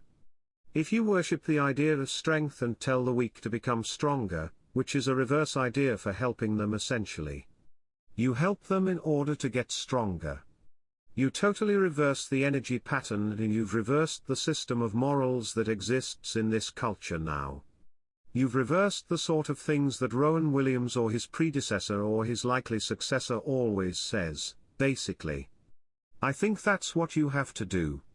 I personally think it's a moral revolution, not anything political, that will save the West, because all the technology is here, all the systems of power are here. You only have to change what's in people's minds. It's very difficult though. So, to a young person watching this video, never heard of you before, where would he go to find out about Nietzscheanism? Just go to the Wikipedia page, surprisingly, although it's a bit trivial, is actually quite accurate in a tendentious way. Although some of the philosophical debates about him and the genealogy of his works might confuse people because it views it in an academic way. And you don't need to put his name to it. There's a cluster of power moral, individualistic, elitist, partly antinomian, partly Gnostic, partly not, partly pagan, vitalist and other ideas which go with that sort of area. Strength is morality. Weakness is sin. Weakness requires punishment. If you're weak, if you're obese, if you're a drug addict, become less so. Become stronger. Move towards the sun. Become more coherent. Become more articulate. Cast more of a shadow. It's almost a type of positive behaviorism in some ways. But it's not somebody wagging their finger and so on, because you're doing it for yourself. It comes from inside. Do you not think though that Nietzscheanism doesn't have a transcendental element to it? That's why I'm wearing this rune pendant, you see, because I probably think there ought to be such a thing. Many people need to go beyond that. If his thinking before he went mad, probably because he had tertiary syphilis, it's up to sort of 1880, so we're talking about thinking that's 130 years old. I think in some ways he's an anatomist of Christianity's decline, because Christianity been declining mentally, and in some ways extending out into the third world where its real catchment area now is. I mean, there will be a non-white pope soon. Christianity will begin to wear the face of the South very soon. It's the ideal religion for the South. It's pity for those who fail, for those who are weak, for those who are hungry, for those who are broken. Have pity on your children, O Lord. It's an ideal religion. Don't take it through violence or fear or aggression. Submit and be thankful for what He will give you in His wisdom. But it's ruining us. For centuries we were strong even despite that faith, but of course we made use of it. The part that fits us is the extreme transcendence of Christian doctrine. That's what Indo-Europeans like about that faith. The enormous vaulting cathedrals, the Gothic idea that you can go up and up and up. It's that element in it that we like, and we made into ourselves. But we forgot the ethical substratum. We forgot the sort of troll-like ethical element that there is no other value but sympathy, there is no other value than compassion, that love is the basis of all life. And ultimately that is a feminine view of civilization which will lead to its collapse in masculine terms. How would you view the works of Julius Evola? Yes, they're the counterbalance to Nietzsche. There is a lot of religious elements in there of a perennialist sort that a lot of modern minds can't accept. You see, Nietzsche is a switchblade, and nearly all people in this society are modern even if they think they're not. Nietzsche is a modern thinker. Nietzsche is a modernist. Nietzsche can reach the modern mind. Nietzsche's the most right-wing formulation within the modern mind that people can accept. My view is that people who accept Evola straight out aren't living in the modern world. That's not a criticism. It's a description of where they are. I think for people to become illiberal they have to become illiberal first within the modern world. Some people would say you have to go outside of it. You know, the culture of the ruins and the revolt against the modern world, per se. But I personally think that we are in modernity. But there will be people who go to Nietzsche and Thus Spake Zarathustra, which is really a semi or pseudo-religious text, is not enough, and they'll want to go beyond that, and they'll want a degree and a tier of religiosity. The dilemma always in the West is what to choose. Back to Christianity, or on to paganism? Which system do you choose? Evola said he was a Catholic pagan, didn't he? One knows what he means.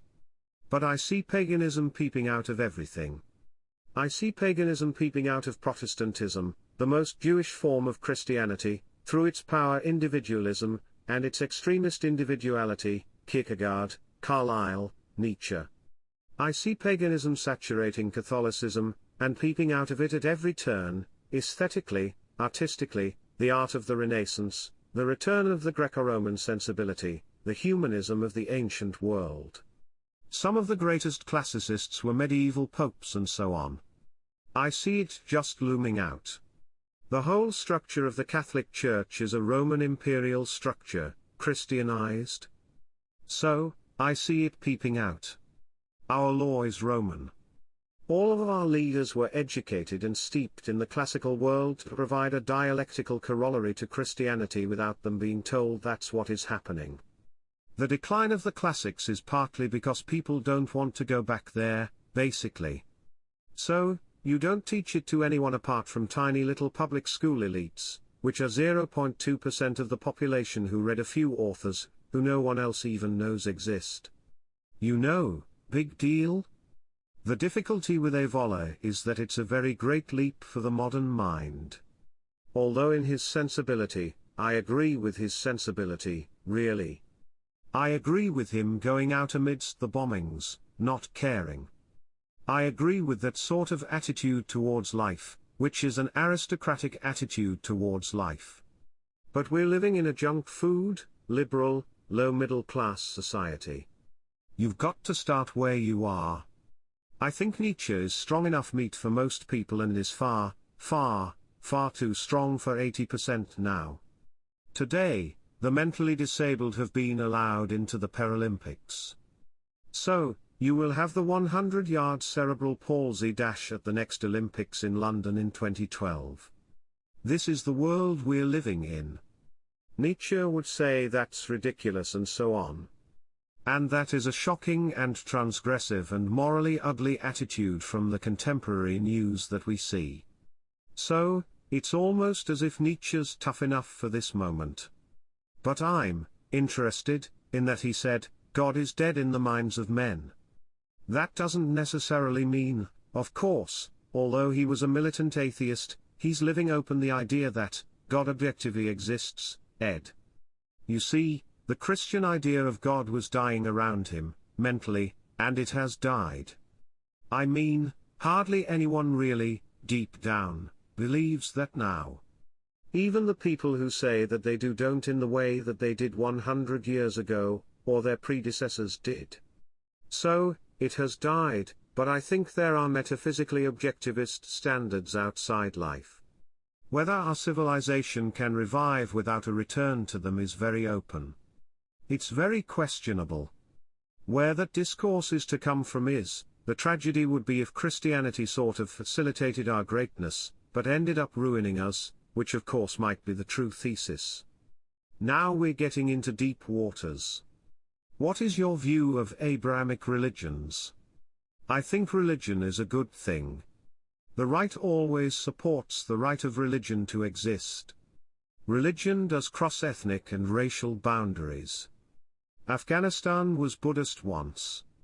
I prefer people to have some sort of religious viewpoint, even the most tepid sort of thing, than none at all, because at least there is a structure that is in some sense prior. But, personally, I prefer tribally based religions. I prefer religions that are about blood and genetics and honor and identity and are nominalist and that are specific. But I think people will adopt different systems because they're physiologically different even within their group. You can see that about certain people. Certain people, Christianity suits them very well and they can be quite patriotic and quite decent people and so on in that system, and there we are. But for me, no. I'm a barbarian in some ways. People can worship what gods they want within the Western tradition, and that's all right. I never write my speech till I stand up. How do you do that? Give us some sort of idea. I do. But I like performance. It's not an effort for me. Although today tired me. Today I was sort of performing, you know, in the performance. It was a sort of performance in the performance. It was a bit uck. But I like doing it, you know. I don't have to do it. I'm not one of these pathetic performers. Actors and performers are two types. They're sadists or masochists, really, and I'm a sadist, you see. Whereas most performers are masochists. They're on pills, everyone must love them, if they have a boo in the audience they're prostrated for a day, and all this sort of thing. They reinvent themselves each time they go before the camera. Whereas the other polarity is Orson Welles, an egomaniac who believes the world must look at him and so on, and I'm like that. Do you actually start off with something in your head and then you build on from that? No. Well, I know I'm going to talk about Punch and Judy, but otherwise I don't really know. I know some of the skits. Jewish comedians would call it shtick. The sort of stuff you come out with. Because there are routines. Punch is on the ground, the crocodile's eating him, and the doctor comes up. I know those routines, and I'll fit them in somewhere. But no, I don't know what I'm going to do. You just get up and do it. I just get up and do it. But I like doing it, you see. It's natural for me to do it. Whereas most people, they would literally be, they talk, oh, he's nothing. I could do it. They get up there, and they'd be utterly terrified. I've seen B&P organizers, great hulking blokes who'd take you apart. I remember an Essex meeting, some bikers meeting, and everyone's chanting and you know. I sometimes think, you know, my father's a very posh bank manager, and I'm here in this meeting.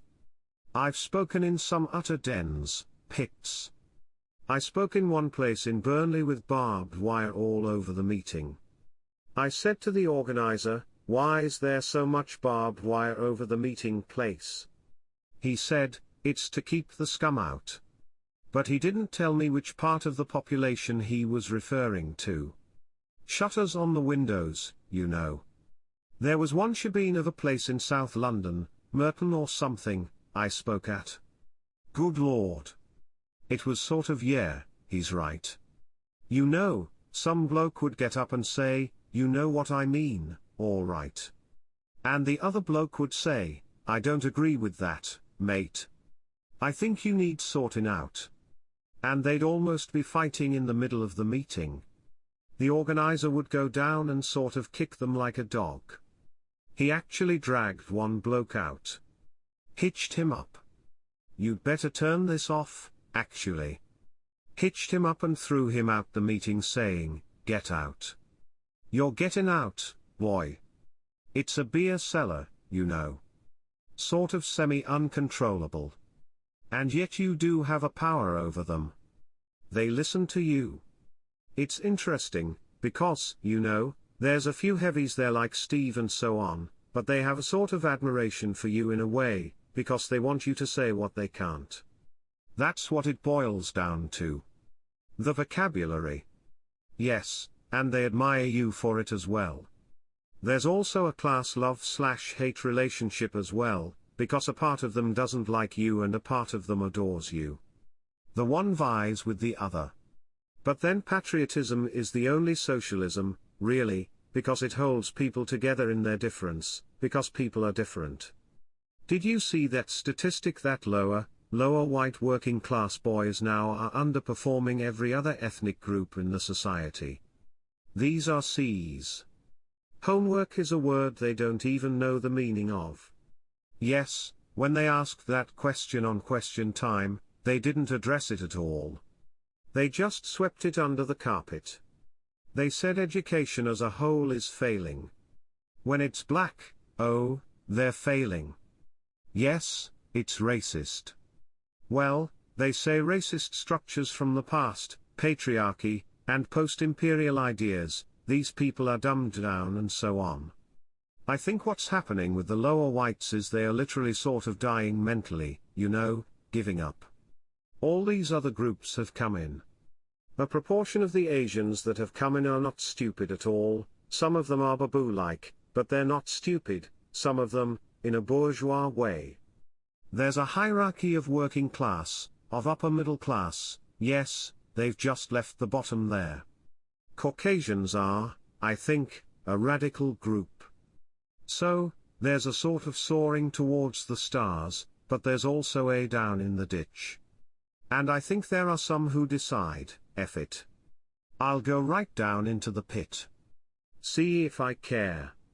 To reach very high-grade activity, 90% of the most elite books in the British Library are all written by our group, even though it is a Western-concentric library, and all the rest of it.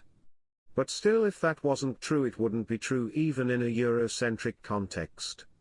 And yet, at the same time, if you can't reach that, and your status and credibility is tied up with being white, and now in a mixed group society that's no longer true, a proportion of the bottom will just go down and down and down.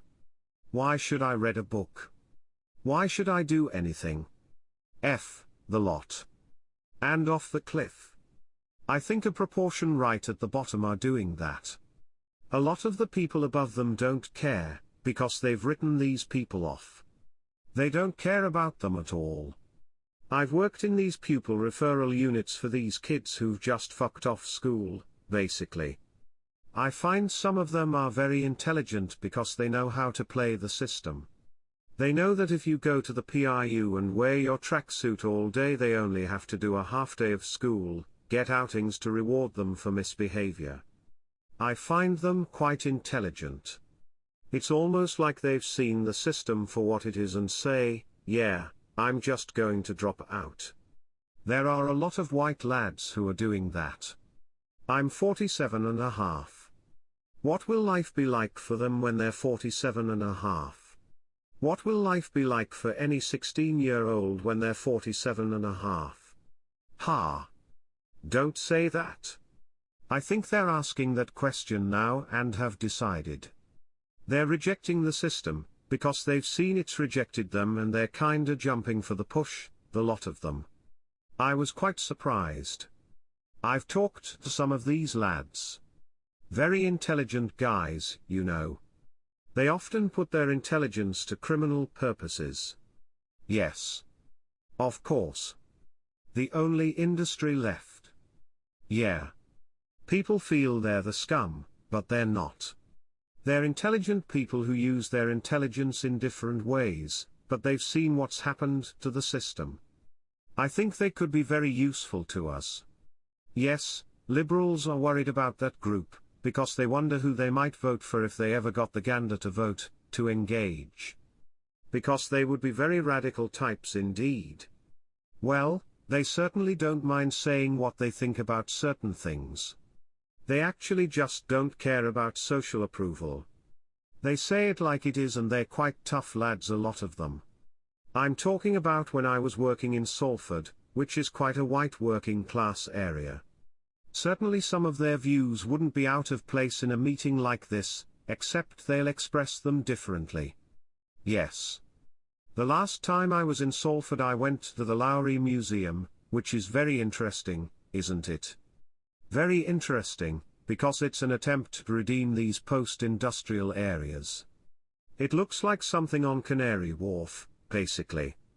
You go in there and it's this Barbican centre in the middle of Manchester. I know there's great tension between Salford and Manchester. My mother was from Moston. We lived in Manchester when I was 19. So, there's a northern streak to me. I'm very direct for a southerner.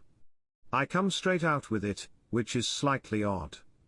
And maybe it's my mother, because my mother had two personalities. People would ring up, and she'd say, Dorothy Bowden. Henley, 4132. And then she'd say, get up. Get down here now.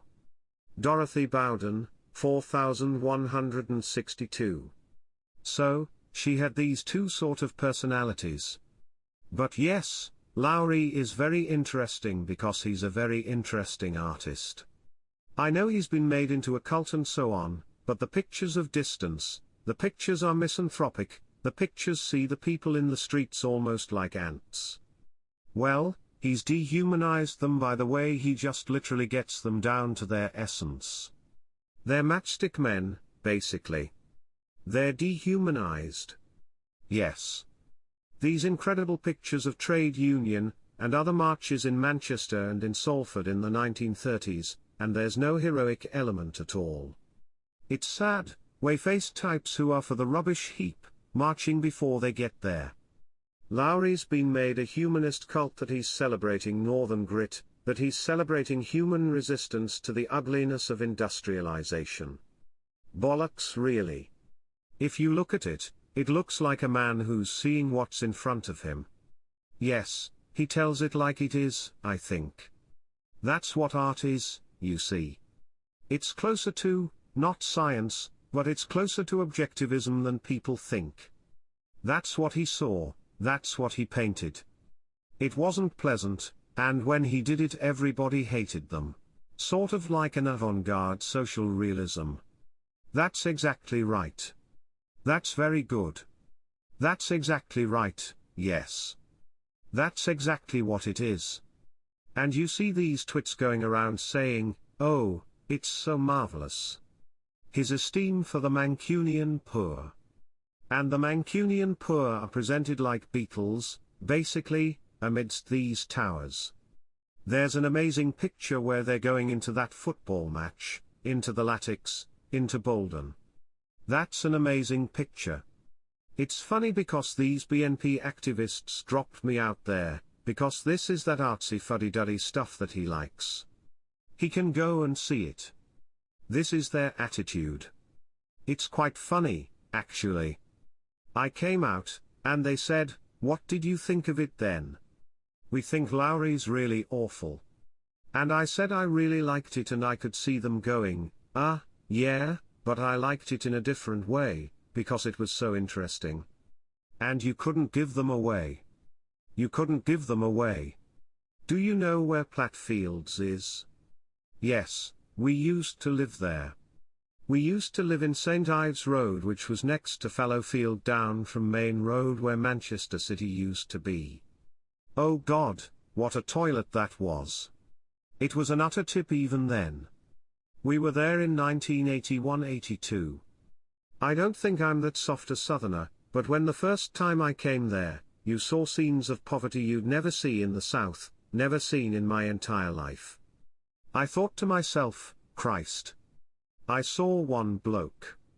Do you remember those expressionist communist paintings by people like Gross and so on from the 1920s of veterans who had been wounded in war and on boards with no limbs with wheels on the bottom and that sort of thing?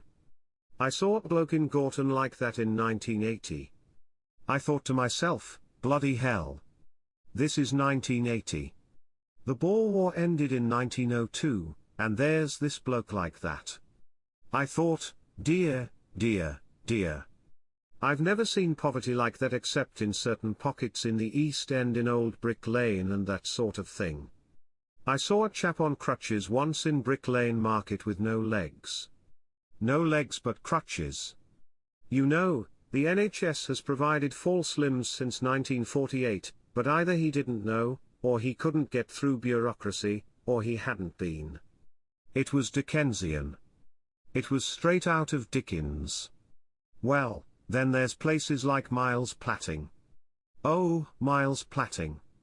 I know Miles Platting very well, yes. It's beaten down to a point that it doesn't exist. It's unbelievable. All of this is part of the inner reason why I'm not a Tory. Do you see what I mean? I saw this very early in my life. It's got worse now. It's become extended. If you go down from almost the center, because if you drive from the center of Miles Platting the other way up towards the center, by the time you get to the center you're in Piccadilly. You're right in the center. Miles Platting goes for miles of just boarded up, devastated, post-industrial dereliction. And they've got this zone policy, haven't they, because they're trying to get everybody out to redevelop the city.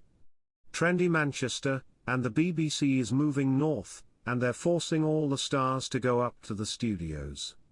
Because there used to be a big studio on the Oxford Road, wasn't there? And you get this sort of Atlanta-type feel. You've got a billionaire living in his flat on the top of this block, and he looks down through devastation to some heroin addict injecting on a bed at the bottom, and it's all part of the funky scene, you know. It adds to the frisson. For the bloke who's living in the flat, there's not as much of a social divide, is there? That's the thing. It's the social divide. I think people are more economically within the same, well, the divide is New Labour sort of postmodern elite against the rest. Because there are no Tories in Manchester. They don't exist. They're a species that ceased to exist. Until you're out in Stretford. Yes. You have to go right out on the edge. Well, the middle class went to Cheshire, didn't it? To escape? That's where they went. Because when we lived in Manchester in the early 80s the whole sewer system in the city was Victorian. I mean, Manchester was a great Victorian city, one of the greatest, and that all collapsed in the early 80s. The dignity of the city, because there was no money to pay for anything, just went straight down the toilet. And just up the road Liverpool was taken over by a Trotskyist group in the same era. This is what happened to our great cities. Because the Tories aren't concerned about those cities, basically, at all. All they're concerned about is the zone in the middle of England and the south, east and west, and around London. And they can form a government with that. So, they've written off these areas in the north. A swathe in the northwest, northeast, central north, much of Yorkshire, the northern part of the East and West Midlands, as far as they're concerned they don't really exist. Labour just managed them in their decline, and most of their social engineering is destructive. To get people out of Miles Platting they've flooded the whole area with Somalians. And these great blocks, you know they'll sell to somebody. This block of derelict flats, ex-council flats, legacy of Wilson's planning and all that, they often sell them for £10. £10 to a developer. Because there's endless deals going on. Wasn't there that alternative comedian Mel Smith? There was a program in the 1980s called Muck and Brass and a lot of Mancunian-type politics. It's just like that. What can I do for you? Well, I'll have a think. I remember a sort of Masonic, this pride culture. I remember I once watched the mayor of Manchester enter the university on the Oxford Road. He was like a Prescott type. He came with his seal of office and the fat wife. Oh, it's so posh, isn't it? And they came out of this big car, and they loved it. You could just see it. It's that culture of Labour sort of municipalism in action, and he's some trade union bloke. This is his favour at the end of his slog. You know, all those boring committees he sat on. This is the moment when they cash in. Credibility-wise. The moment for me was in 1980. We walked up the Oxford Road. It's very big. It's the central road that goes through the academic area of Manchester University, Polytechnic, College, Art College, Further Education College, and so on. I saw these two third world groups demonstrating against each other. The Iranian Revolution had just happened, and all the ones who were pro were marching up and down with pictures of Khomeini, and all the ones who were Mujahideen, were a left-wing group, were anti. They were all marching up and down showing pictures of blokes being tortured and all this. I could see the GMP, the Greater Manchester Police. James Anderton, that Protestant fundamentalist, was then commissioner. They were sort of pushing and shoving, and you could see these coppers were thinking, why are these people here? Why are they fighting about the future of Iran in the middle of Manchester? You could see these very dim coppers trying, what's going on? What's going on here? But they were too busy holding the crowds back from killing each other. This was 30 years ago now. Thatcher, the alleged right-winger, is in charge of the country. I remember when Leon Britton came to Manchester University. He's a Jewish internationalist who's in favour of much of the present setup. But to the leftist demonstrators he was a Tory, you know, a fascist. And they rioted on the Oxford Road. There was blood all over the front of the Union Steps. The Greater Manchester Police Special Patrol Group type squad beat them and pushed them back. There was an attempt to storm Britton's car. When he was interviewed on News at 10 later he was quite shaken, you could see it. You know, it was rough business that had been going on. It was almost a sort of violent comedy. It's interesting that radicalism has died down though. I remember you used to go up Oxford Road, and everything that could be posted had a Socialist Workers' Party poster on it. You never see them now. Yes, of course. No. They were all printed in East London by East London Offset because they always used to have those big bars of black, didn't they? Socialism, and in big bars of black, the People's Peace. Reject Thatcher's cuts. And all the usual stuff. It's amazing, because this new generation has emerged. It's very tiny now. It's about 1/10 of what it was. For every 100 far leftists in 1980 there's about one now. But a new generation has emerged, and for them, of course, it's a historical symbol. It's like their own revisionism, isn't it? It's their own restorationism of the red, white, and blue. When Steve and I were trying to get in at about 9 in the morning the mob was gathering. I suddenly noticed they all had these communist flags, and they're all about 20. Because they've never really known what it was like, you see. They were all born in 1990, aren't they really? I remember a Sun journalist approached me once and said, "What do you think of our Sun then?" I said, "It's utter drivel." And I said, "And you're a cretin." And he went, "Oh right, so you're a snob, are you?" I said, "I'm far worse than a snob." And he went, "You are. Are you a fascist?" I said, "Well, that depends." I was a bit more cautious then. I said, "I've invited Jean-Marie Le Pen to dinner. In that big dinner that Western Goals did in 1991. It was all over the media." He said, "Oh, you are a fascist then?" He said, "Will you admit to being a fascist in my column?" I said, "Not yet." And he went, "Oh, Bowden makes a long, droopy sad face, but he really was a tabloid journalist. Stained Mac, sort of rat-like.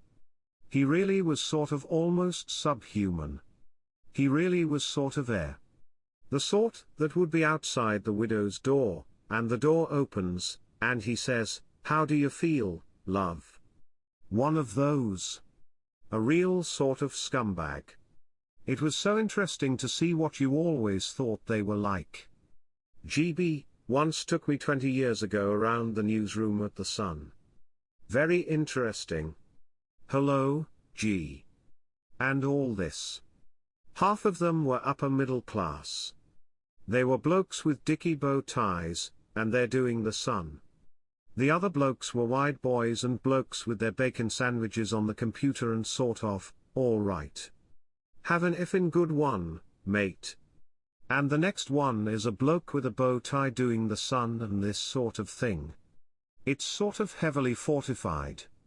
When we went in there, because of course they'd had the Prince dispute not long before and there was real violence. There was fights at the end where anarchists and heavy mob, early class war, they all turned up and they were hurling absolute bricks at the police. It really was rioting. They threw acid at the gates. This was heavy-duty stuff, because they sacked a whole generation of print workers. Mind you, half of them hadn't done a job for a long time. You know they used to have ghosting. A bloke used to sign in, and you'd take a mattress into work, working's a mug's game, boy. And they certainly believe that. That's why the economy fell apart in the 70s and why people voted for Thatcher. Because things didn't work. We were heading for Venezuela. My father would say, "I'm going to vote Thatcher." I don't want to. I think she might be a bit cruel. He's always worried about that sort of militancy which he saw as a bank manager. When in the mid-1980s he'd sit in board meetings and so on and bankers would say, "Crush the unions. It's our revenge for the 60s and 70s and Wilson, and all this nonsense." Sort of unbridled middle-class power, really. And he always felt very awkward and sort of queasy about that. Break the unions. Privatize the NHS. One bloke once said to him, "Make Granny pay for her hip." And my father was appalled at this, but he was in no sense any sort of a socialist or anything socialistic at all. "I didn't think it was morally right," he said to me. "It's too merciless. I didn't like the cut of their jib," he said. "But it's all hesitant and unformed. They regard him as a bloody liberal, a wet Tory in their sense, because they were dry. Drier than dry." It was a reaction to the extreme unionist stuff in the 1970s. One out, all out. Yes, I'm all right, Jack. Is it really viable to adopt protectionist economic policies when all our natural coal and gas reserves have been depleted for so long? I think what you do is you adopt attenuated ones. Life is partly a war of position. Total autarky is completely ridiculous. That's Hoxha's Albania. But if you allow yourself to have no industrial base at all and you don't make anything, then you are heading for the knacker's yard. I remember Reagan once said, "Oh, we don't need a productive industrial base." What does he think an economy will ultimately be based on if you don't actually physically make anything? Somebody drove me through the industrial districts of Liverpool, and there was one factory making bouncy castles, and that was it. So, you need a mix. You need to bring things in from outside. You need to exclude foreign influence. You need to manage and manipulate things to your own advantage. Economics is, in part, a form of warfare, and you need to take that attitude. The Japanese and the Chinese have that view. They synthetically adopt different strategies: protectionism, semi-autarky, allow things in, pump priming, militant libertarianism, if they perceive it to be in their national interest at any one time. These are tactics that you use, not shibboleths. The Friedmans of this world, the Hakes of this world, and the Keyneses of this world believe that people will go to the barricade for a theory about how the economy should be run. These are just tactics that governments and statesmen and senior economists and industrialists and capitalists use. You know, George W. Bush has introduced militant state socialist measures to save Western fiscal capitalism. He's adopted measures to the left of the American Socialist Party, and he's a Republican market militant who's fought those left liberal measures all his life. But when it faced collapse, the state had to take it over. So, I see economics as a matter of tactics, not of morals, and not really of what politics is about. In relation to the current economic, environmental, and immigration crisis in the West, if radical political change does not happen, what are your predictions? A mess. And dog eat dog in an unpleasant way, but then life is like that anyway, up to a point. It will be a bang or a whimper as the West moves into the next century and more. Life and mankind's nature abhors a vacuum, so there will always be new forces coming up. I think it's 1909 writ large, 100 years on.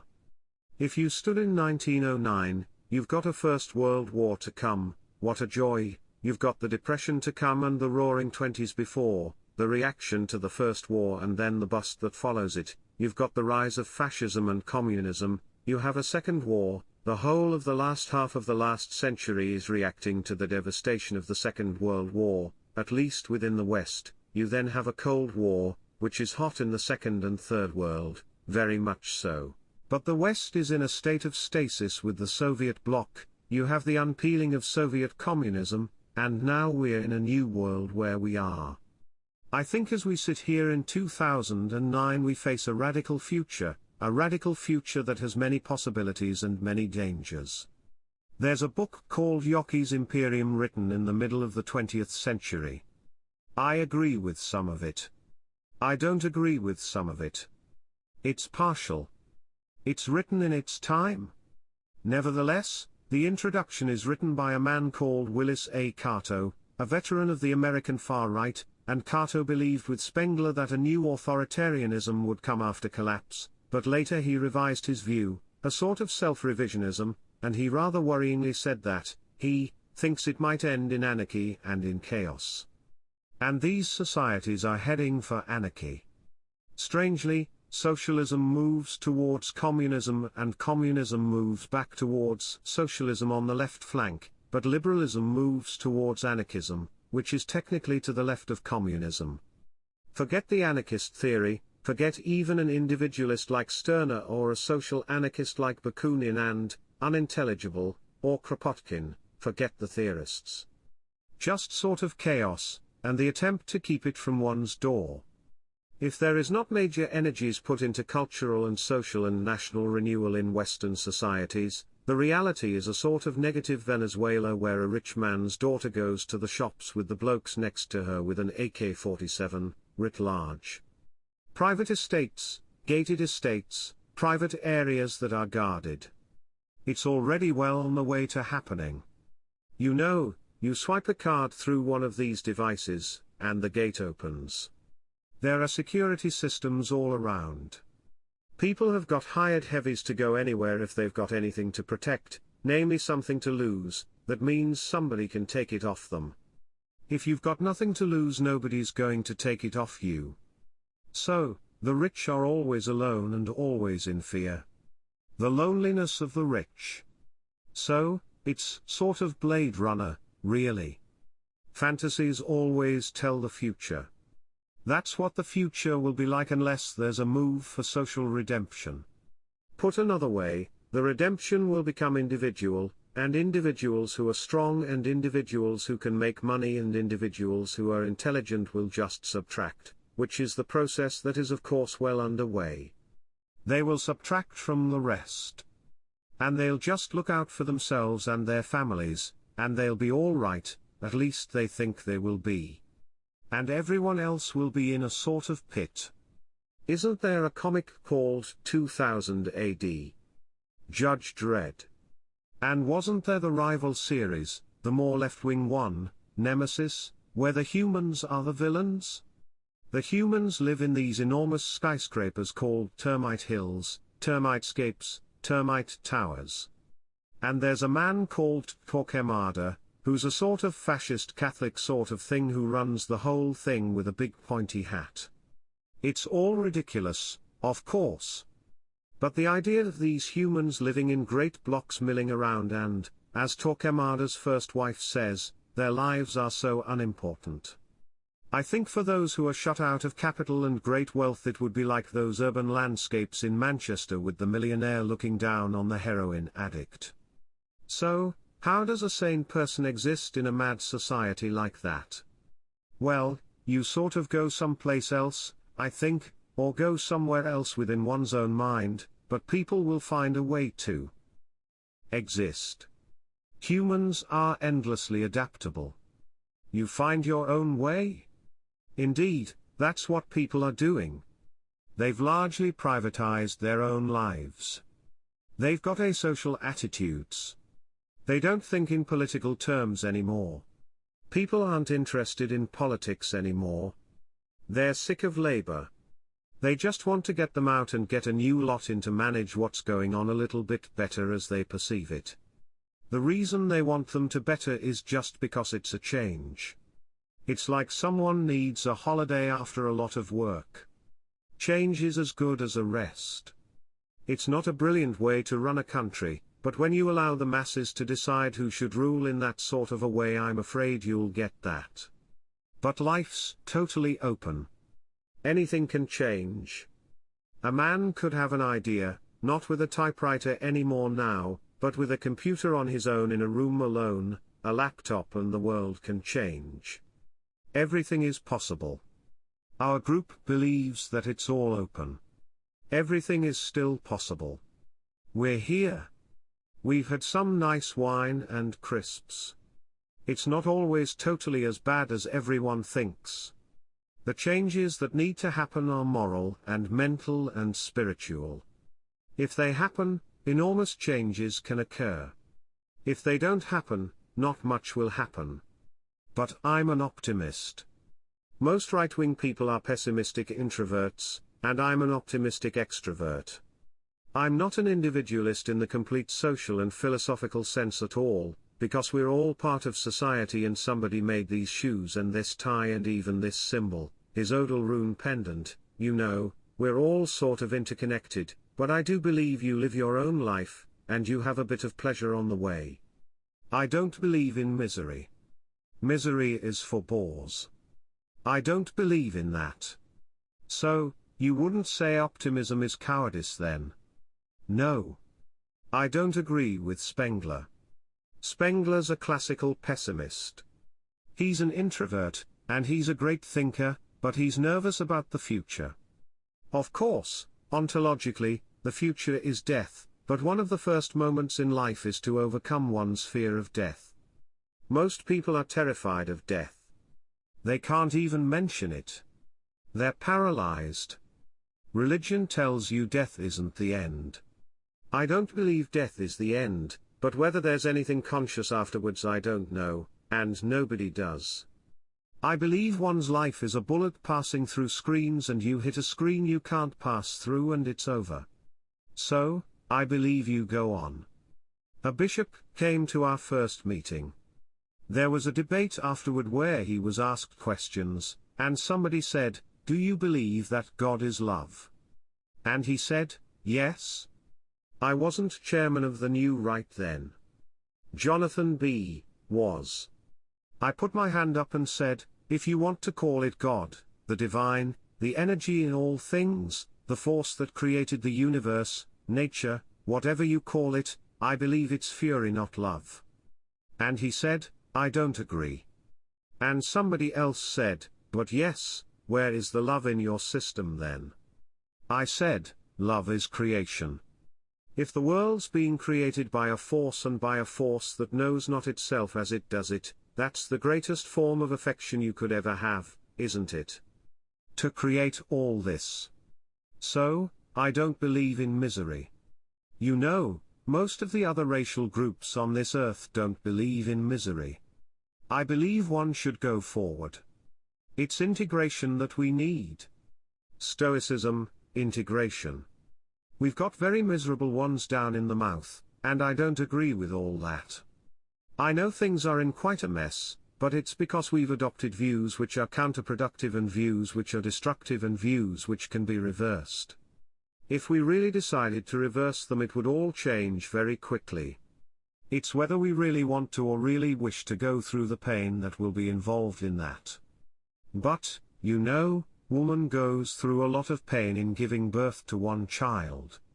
This always has to be remembered in our male way of looking at things, that there are other forms of strength, there are other forms of power, and those are good because they're based on natural processes. There's quite a lot of women involved in right-wing politics, actually, and that's because they sense there's a danger to their group, and it's instinctual. It's not really theoretical, but it's a response, and that's a good thing. No, I believe in the future. I'm a progressive, you see, in a strange sort of way. I just want to progress somewhere else. Nietzsche's a progressive who wants to go on with inequality. The modern world's happened. We're in it. I suppose the best answer is when somebody asked me, why do you like modernist art? And I do, at least in part, whereas most right-wing people on the whole can't stand it. I said, because it's ferocious. And because it's here, and we're alive now. And because it's non-dualist, and because it's purely for intellectuals. That's why the masses don't like it. And because it's sort of energetic and slightly horrid. They said, oh, that's not very democratic, is it? But why? Why be democratic? If I was on the Turner Prize committee, I'd say, well, let's take these 10 criminals and hang them, and we'll photograph that, and we'll make a Turner Prize exhibit with that.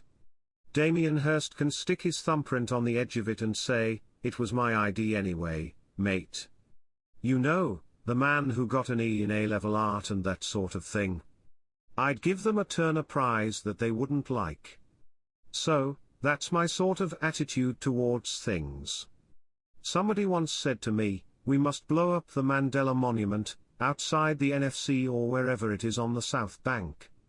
The one that was raised to 2 levels because somebody tried to do that 25 years ago, and the other one that was raised by £400,000 of subscription in Parliament Square because, of course, he's become a secular saint. I said, no, don't do that.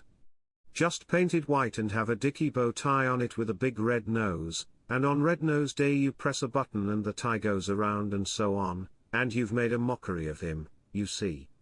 You've engaged in detonement. You've turned the thing around.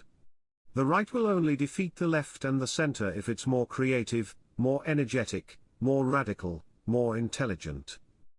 More sassy, cooler.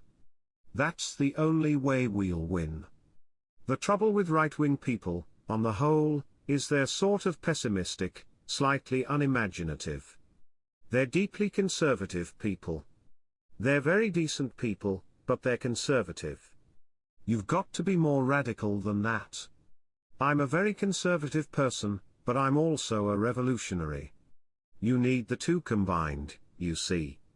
That's why I call myself a revolutionary conservative, which most people think, what is he talking about? But it's true. That's what I am really.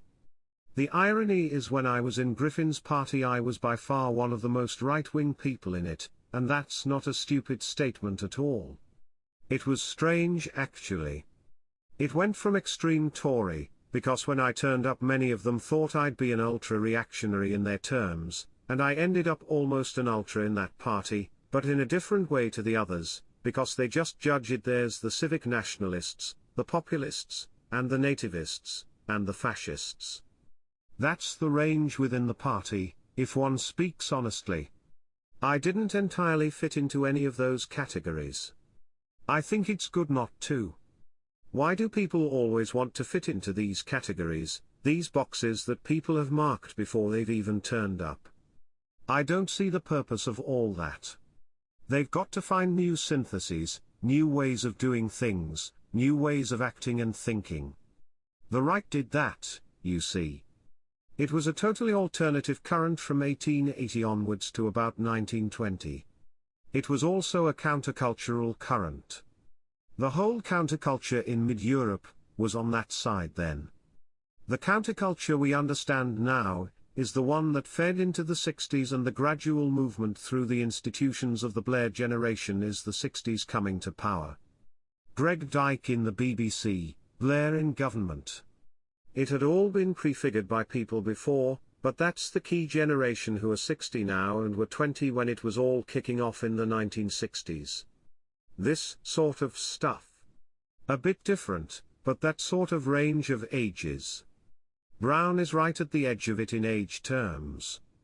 There are younger people still in the cabinet and seeking to replace them from other parties. But the 60s revolution is a cultural revolution, not really an economic one, but a cultural and social revolution, and it needs to be reversed or changed.